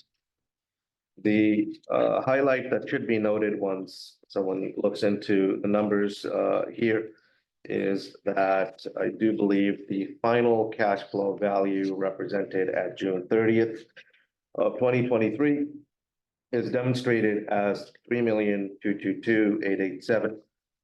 That is correct based on the methodology of accounting that the auditor here is applying. However, given the fact that this represents a $5 million worth of borrowed money from cities, the net total cash flow is actually not 3.222. It is negative 1.7 million. And that trend pattern would continue year over year. with the exception of what TCRTA did in its claims process in April as approved by the TCAG board. Item L, we briefly touched on, which is the current status of the city of Farmersville, the city of Exeter, and the unincorporated area of Goshen is that there are agreements between each of these entities and the city of Visalia to operate services. We are in discussions to see how equitably that can change. The notice of termination for those services would need to come from each of these entities, and it cannot come from TCRTA. The likely timeframe that would be least disruptive to the city of Visalia, as my understanding goes, would be in and around October the 1st when they're awarding or in the process of awarding and beginning their new contract. Item M is informational, which is that in order to educate the public and because we have a fiduciary obligation to post such notices with respect to public transportation, it being public, we will be posting a notice to the public notifying them that TCRTA may no longer be operating services as of July the 1st within the city of Porterville's city limits or urbanized area. Item N is a bit more nuanced, and that is the one thing that I do wish to put a little bit of time on because it has a variety of different implications. So that Jenny, was item M and you or Olivia was you? It's me and Olivia, but I'll start. So I'll go over this quickly, but again, we want to make sure that everybody understands our phase 3 planning for microtransit. This is a microtransit update on our pilot program and is on board with it. But really quickly, first, let me give you an update on our phase 2. Sorry, lose my voice late in the evening. Our phase 2 started April 1st, and that was the expansion of service to Dinuba, Wood Lake, and the North County areas. And the commingling of on-demand with our ADA paratransit services in all zones, including Porterville and Lindsay. During the first month, we saw a ridership increase of 8.7% and provided an additional 259 passengers with on-demand service in the North County areas. And it looks like I haven't totally looked at the numbers for the last couple of weeks, but from what I've seen, it looks like it's increased since then. Moving on to phase 3. So Jenny, I'll pause there for just a Okay. second, just to highlight what you're saying. What Jenny is saying is that as we deployed microtransit services in North County, what we've seen is an increase in ridership without loss to the base levels prior to microtransit. That increase has been, if you put it in percentage, 150 to 175%. What that means is when you create greater access to individuals who are transit dependent and you make it really easy for them to travel, they will utilize the system, even though it may be marginally at a higher cost. As an example, microtransit is $5 per trip. So, sorry, Jenny. No, thank you for that. So moving on to our phase 3 launch, which we are looking to start on July 1st. This phase will include the expansion of microtransit service to the cities of Tulare, Farmersville, Ivanhoe, Visalia, and South County communities, as well as a reconfiguration of the existing service in our current Lindsay Porterville area. The phase 3 expansion is expected to cost approximately $3.5 million annually, of which $1.5 million is presently committed through CMAQ funding. And TCAG has promised to help fund the remaining $2 million as additional funding through other sources such as SB 125. Currently, TCRTA has the capacity to cover these expenses with its reserve for at least a single fiscal year, provided that the budget that we present next month is adopted. And so quickly, I want to go over the proposed zones. And if you don't mind, you do have copies of the zone maps in your packet, but I'm going to share my screen so that it's a little bigger.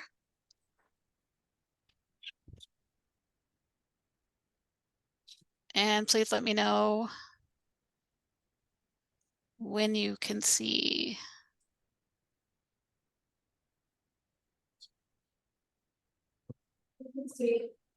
Okay, so you should be seeing the proposed Tulare South County zones. And I know in the past we are used to seeing one big zone that's all inclusive. This is considered a service zone. So it is segmented into different areas, but that just means that you travel. The communities are all linked together, if that makes sense. So the Tulare South County zone will also have commingled service, just as we do in all of our other zones. So on demand and paratransit riders will share the same vehicle, providing an improved rider experience and maximizing operational efficiencies. Travel parameters within this zone, riders will be able to travel within and between Tulare, Waukena, Tipton, Pixley, Early Mart, Alpa, Allensworth, and Rich Grove. And these are all areas where we currently provide paratransit services. Basically all of the South County areas down to the South County border. And service hours will be the same as the hours provided currently for our local service in Tulare, which are Monday through Saturday, 7 to 7, and Sunday, 8 to 5. And then moving on, did my screen change for you? Or are you seeing Visalia Farmersville? It changed. Okay, so our next proposed zone is calling it Visalia Farmersville Tulare, but there are more areas included, or more, I should say more cities. Riders can actually travel within and between Visalia, Farmersville, Ivanhoe, and Tulare. This will be microtransit service only, no paratransit. And service hours will be the same as our local Tulare hours. So the same Monday through Saturday, 7 to 7, and Sunday, 8 to 5. And Jenny, if I may, so outside the window, there is a vehicle that's a bit colorful for those that may not have noticed. But that is an electric vehicle. We have 8 or 9 as a courtesy of a grant with or through the city of Farmersville. And so we'll be deploying these vehicles throughout this area.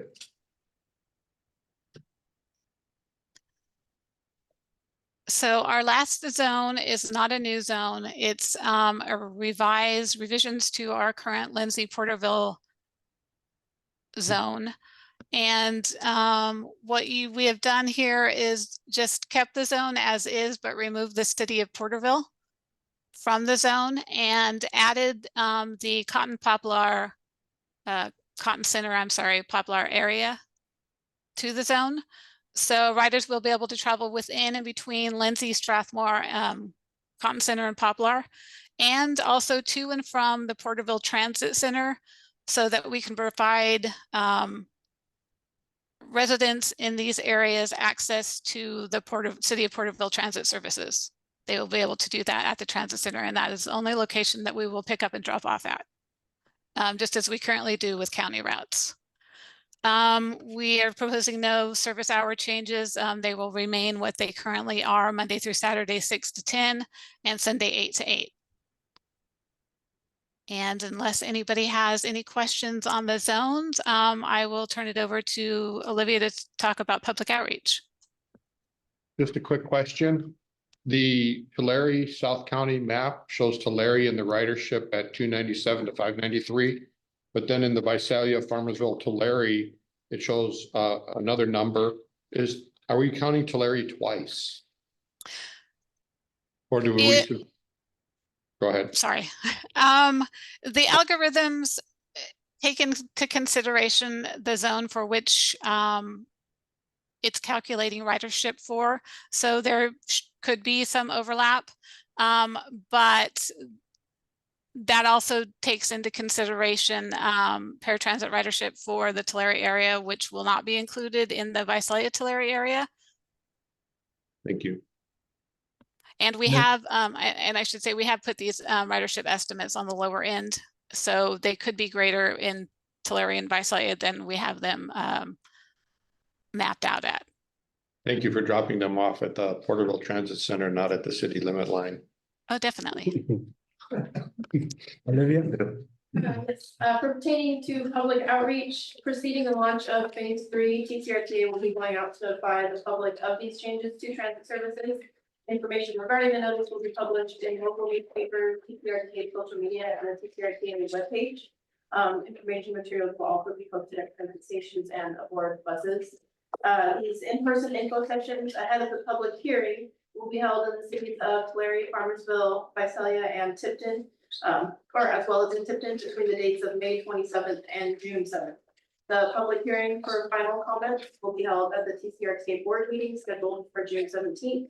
And if approved, phase 3 of the microtransit pilot program will go live on July 3rd. Right. So let's do this. So if there are any questions on the microtransit, and then I'm gonna go back and see if there's any comments on K, L, and M. So, I think it's public comments. yes, Mr. Smalley. All right. First of all, I just want to reiterate, we don't use the word problems, Betty. But we do have a commitment. I'm speaking of that time, she knows that. But we have a priority commitment to fund 3 years of microtransit. I am in constant contact with your director because these numbers fluctuate. But was rightfully so. It looks like SB 125 will be left alone. So other than transit centers, this is one of our top priorities. So I just want to reaffirm the board we're committed for microtransit. And then ask your help on 2 things. First of all, misinformation about microtransit. TCAG, nor your director, nor anybody on any level has said we're trying to get rid of all the fixed routes in Tulare County. It's not true. But we have said, much like what Portable demonstrated, let's review which ones work, which ones make better sense to use microtransit. I would also say microtransit is going to be huge to help our rural areas. These people, fixed route doesn't work, folks. And I appreciate the effort to reach out to these rural areas, and I think it's going to be important. So if you can help us with that messaging, I heard the other day, we're trying to get TCAG, I don't know, we get accused of a lot of stuff that I've never heard we took positions on. But it is about using our money more effectively. TCAG is committed to support microtransit, and we do think things should be evaluated. If things aren't working right, then we shouldn't be wasting money. So thank you for the opportunity to speak, Mr. Chair. Thank you. Any other comments on the microtransit? Thank you, that will receive that information. So we did combine K, L, and M. So is there any public comment? 3 minutes for all those? Yes. So on item M, the services in Porterville, one, I just want to clarify there wasn't a date tied to that, but the date would be July 1st. And then 2, I'd ask if you could hold off on sending that notice. If I could coordinate with your legal counsel and just get background on what the legal requirement is. And then if we could coordinate on how it works. The intent is for the city to continue the same level of service. And so we don't want to give the impression that there's any drop in level of service. And so I think that's something that would be very good for us to coordinate on. Same with microtransit coming into the city, there's going to be the coordination with the city of Porterville going forward. So even though the city's leaving, it's critical that there's ongoing cooperation of public service. And then the other thing I would note, just going back to the audit, some of the comments, we were in this board packet, there's the budget from last year, 23-24. That's a balanced budget. It shows 0, it doesn't show putting money into reserves. Then there's been all this discussion about reserves and about the TDA claims, but the board has never approved taking money that otherwise would go to the city's member agencies and putting that into reserves. So what's actually happened is a TDA claim was submitted on behalf of all the agencies. That's far in excess of what the member agency previously approved. It was also pointed out tonight, and I don't have all the details on this, but it is an item preview yet to so what's really going on is there's federal money that has not come through, and then TCRTA put in money well in excess of what the members have decided to contribute. They referred to that as reserves, but it's not actually reserves, it's just money that was never actually budgeted. And so it's really critical. It's taken sitting through this meeting and putting these pieces together, but it's critical that the board understands what's actually going on with the agency and its finances. And it's we shouldn't have to piece this together by bits and pieces like there. It should be very clear that there wasn't money there. We tried to make up with it for the TDA claim. The TDA claim wasn't proper and didn't get approved. And so there really needs to be, all of this is in here somewhere, but there needs to be financial transparency to come out and say it.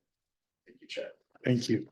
Any other comments on those items? Okay, see none? Yes. Real quick, for item M, I'm not sure the date that was just mentioned, but it says here in the background on April 28, 2024, Porterville submitted our notice of withdrawal, but I think it was in January. I don't think it was as late as April. So saw that. We did talk about a moment ago, the transit riders being dropped at the transit center in Porterville, but the rest of the routes, you know, I know that the attorneys will discuss how best to get Porterville residents onto TCRTA routes in and around the city of Porterville and vice versa. We hope that's a win-win for everybody.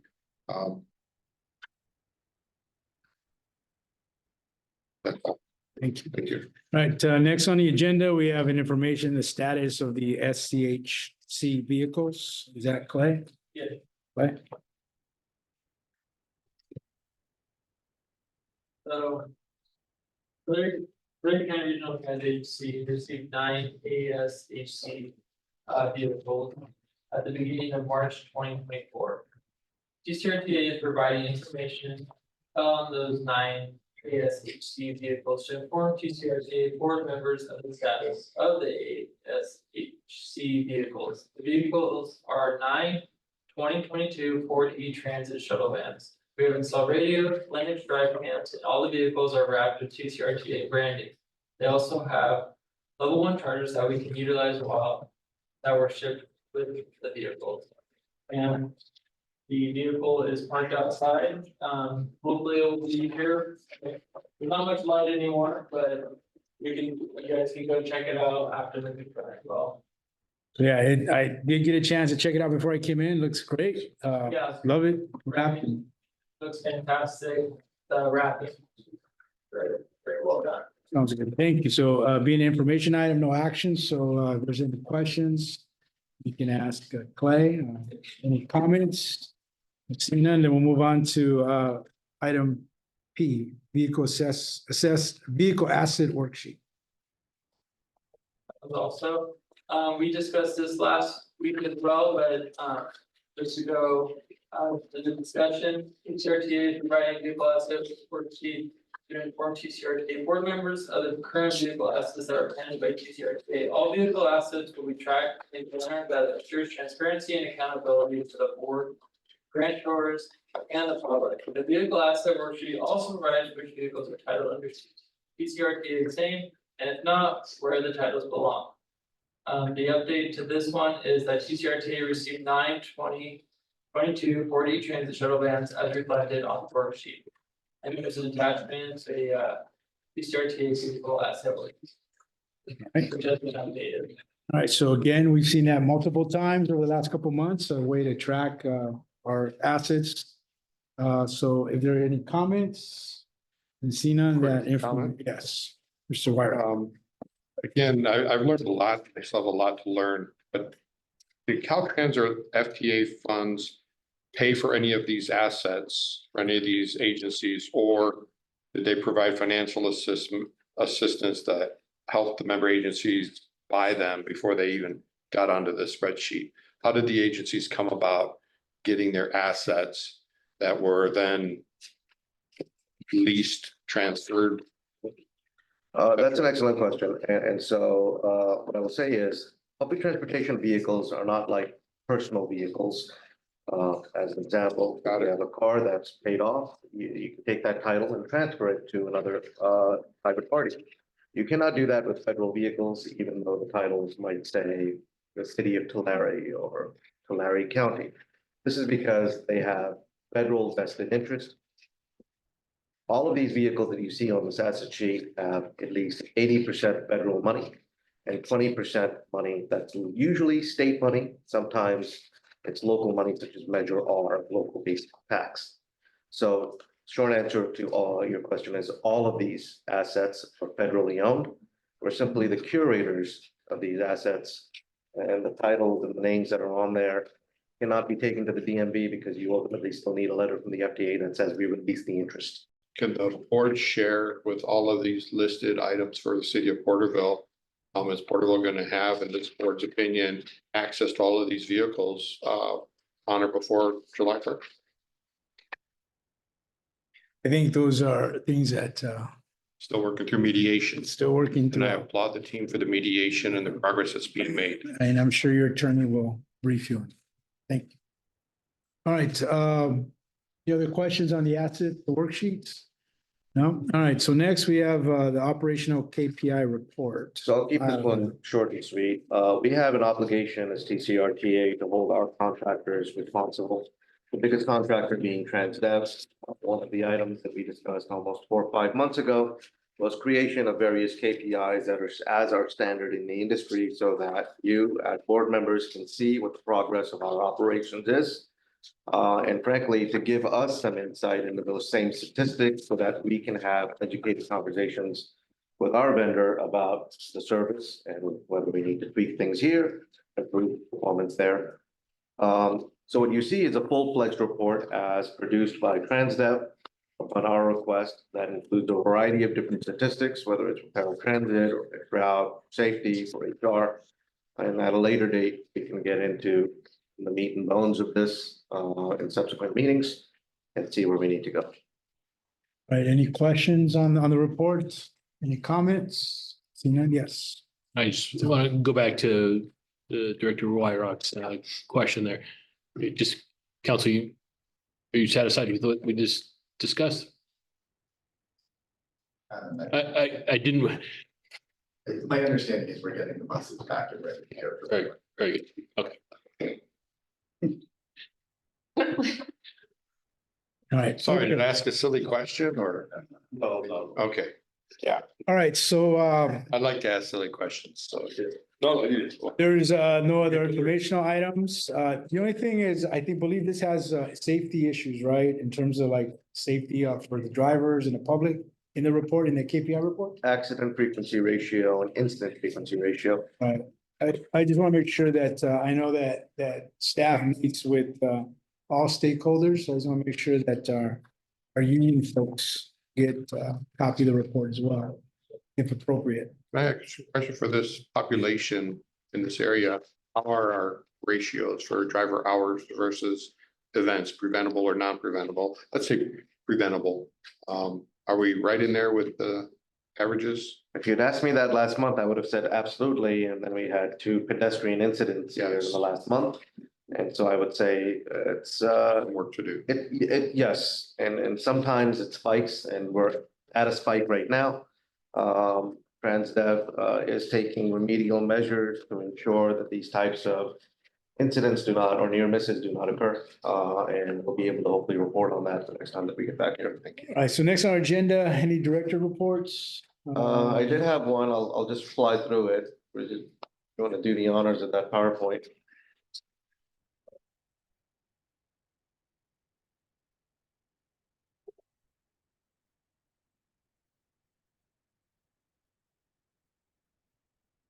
I believe I presented this originally in January where we set the goals, or the 6-month goals. Those are soon approaching in roughly 30 to 45 days. We can just go to the second slide.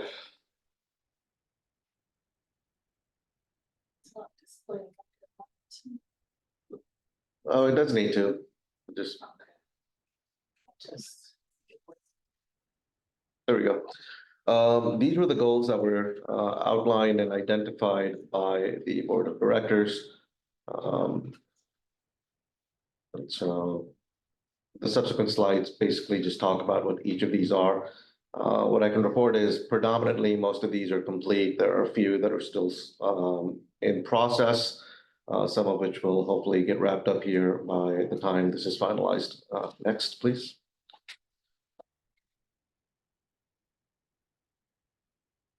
Oh, so it's just doing that. If you try the arrow key, it might actually. I did. Oh, okay. Or you can just take it out of presentation mode. Can I get a copy of the 100%? Can you email that out to the board? The what? I'm sorry? 100% transition. No. Yep. Or if you press escape, yeah, there we go. We can just click on each one.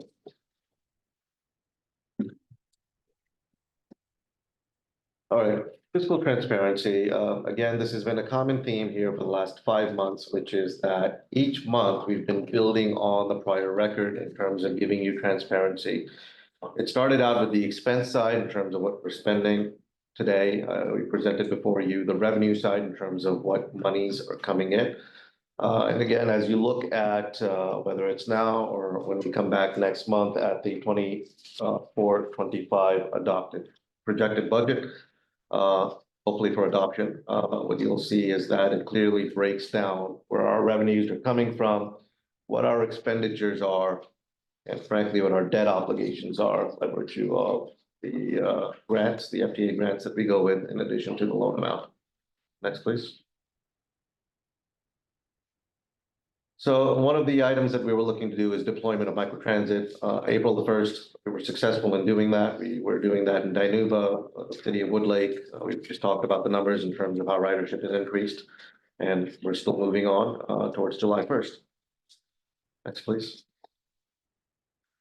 The short-range transportation plan, it has taken a bit of a backseat, unfortunately, with everything that's been going on. I will try to see if I can kick out an RFP before now and the next time that we come back together. But this might be one that sort of just hangs there at about 75 to 80%. Next, please. Right, so this one was deployment of services to the Tule River Tribe. Obviously, some of you were there. We were successful in doing that. The tribe is quite happy. We're continuing to work with them. In fact, I believe it was just last month that we signed or worked with them to sign certs and insurances so we can go after additional tribal specific federal money and match it with toll credits. So by all indications, this is working out quite well, and we hope to improve on this. Next, please. We just talked about the operational KPIs. That's one of the things that we talked about 5 months ago, that it needed to be there. These are data-driven decisions that we need to make. And of course, at this meeting, you have it before you. So please, when you have the time, analyze it. We're happy for the critique. That'll improve both our contractor and us. Next, please. Transition plan for the city of Porterville. And essentially what this reflects is, well, what exactly are we doing to clearly delineate the distinguishment between TCRTA and what the city of Porterville will be doing with its transit services. And that has essentially been presented to this board as the July 1st endeavor, whether that includes the notification of the seizure of services on July the 1st, or the way that we've split microtransit areas to ensure that communities outside of the city of Porterville UZA are taken care of by TCRTA as mandated for. And as we continue to work with the city of Porterville on what iteration of that communication looks like, so that we can make this hopefully as seamless as possible for our customers. Next, please. Self-autonomy plan was one of the things that was put in there. And so what I can report to you at this point is, what I can report to you at this point is that we've taken certain efforts to be able to make TCRTA a bit autonomous. The board approved a lease. Staff moved in next door about 2 weeks ago. We are working with US Bank as one example to be able to manage our own fuel cards, a service that we heavily relied on through the county, but created for accounting issues. So as those opportunities arise, we're continuing to do that. The challenge, of course, becomes the economy of scale. There is a benefit to being tagged with a nearly $2 billion entity that is the county, whether it's on the pension side or whether it's on retention of council side, or whether it's just the benefit side. Those are things that are not easily replaceable. And so it has been a balance as we move forward thus the ongoing projects and trying to establish a fine line between those economies of scale and where we can become autonomous. I do believe TCAG is a good model for us to follow with this respect in terms of the things we can do, the things and services, or we can leverage elsewhere. Next, please. Employee development plan. So again, to me, the highlight of this is that our staff that had been here early enough, I wish we had taken some photos of sort of their office conditions a month or 2 months ago. When I came in December, there were 6 people in what I would classify as a hallway and 1 office back together. That is not how one shows appreciation of their employees. That is not how you dignify the effort of your employees. And so we took concentrated steps, went before the board to get approval, to have the board approve our ability to get a lease next door. We have that lease. Staff have moved into their individual offices as of 2 weeks ago, and we're continuing to build on that. And hopefully in about 2 months' time, maybe that conference room next door can be utilized for these types of meetings. We began talking about the reality of this is transportation can be a stressful job. There is a lot going on. There are a lot of sentiments, and those sentiments affect anyone, whether it's myself or whether it's staff. So we have to find moments to be able to appreciate the job that staff do. You don't get a, 6-inch, 8-inch thick binder of paperwork without the contribution of these very folks behind you. And so we've been having those honest discussions about how can we show that appreciation? How can I show that appreciation for the hard work that they're putting in when we are 2 staff down, but still producing, I would say, at 200, if not 300% above when we had those 2 staff. So continuing to go through those challenges. Now, one of the things that I will be coming back to this board with next month is I've sent out to staff essentially a development plan that outlines where do they feel they are right now? Where do they want to be, right? What does that look like for them? Is it career advancement? Is it something else? And some of the recommendations that I will be making before the board is that some of our staff have been in this position at a lower classification for a long time. And it is time, since they've been working out of class, to possibly move them up. We're having discussions with county HR on how to do that equitably within the classification scale, and there is a process that they've asked us to follow. But again, these are the things that we've been doing here in the last 5 months to show truly, what it means to care. When you say that you care about your employees, how does that translate into actual action? And then 2, as time progresses, how do we develop their skill sets and basically meet them where their expectations are before we lose them in some instances, right? How can we grow our own staff to where we need them to be? So those are the highlights of what's been going on here in the past 5 months. And hopefully in the next 30 to 45 days, when I come back to you, I would say 80% of this should be at 100% completion. And the 2 or so remaining items that might be ongoing will have a very good reason as to why. And with that, I thank you for your time. Oh, thank you. If anybody has any questions from the board, I'll get 10 seconds. I would recommend just reach out to Bo for that. Yes, Mr. Smalley. I wasn't sure where to speak out here, and it's been a long night. But we have received communication from 6 of your agencies, the county, the city of Tulare, Lindsay, and Porterville in writing, and Woodlake and Exeter verbally, questioning the last round transit claims submitted. Okay, I didn't write the letters. They were submitted saying you didn't follow protocol. I don't have it in front of me. I'm not reading verbatim. But that there was not permission for those to be submitted.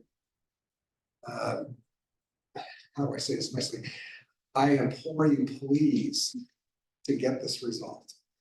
It's putting a weird problem for all of us, weird predicament. We had a closed session today. Nowhere as long as yours.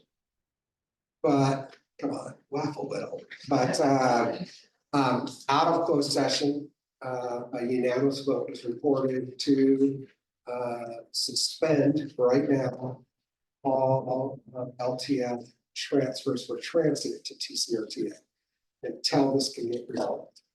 I cannot encourage you enough. I know the city managers are meeting, but in itself, it needs to come back to you all.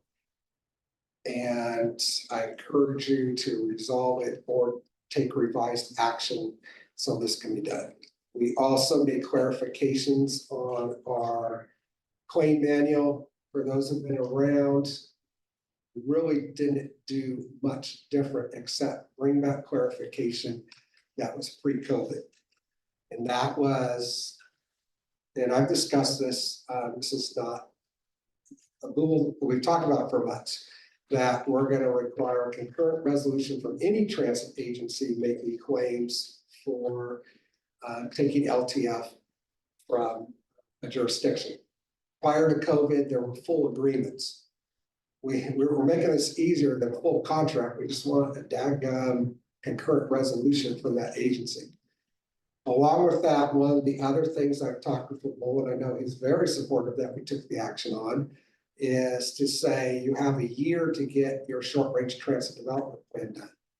As we sit today, if my board didn't take action, I can't help you with any federal money. So this is in essence giving a year to get that short range transit plan done. And we wrote it in such a way that even if it's in draft form, 12 months from now from any of the transit agencies, we would consider that substantially done. So again, I apologize, Mr. Chair, but I don't always get to give good news. And so we're talking. I want you to know we work together. My board has given me clear direction to help this agency.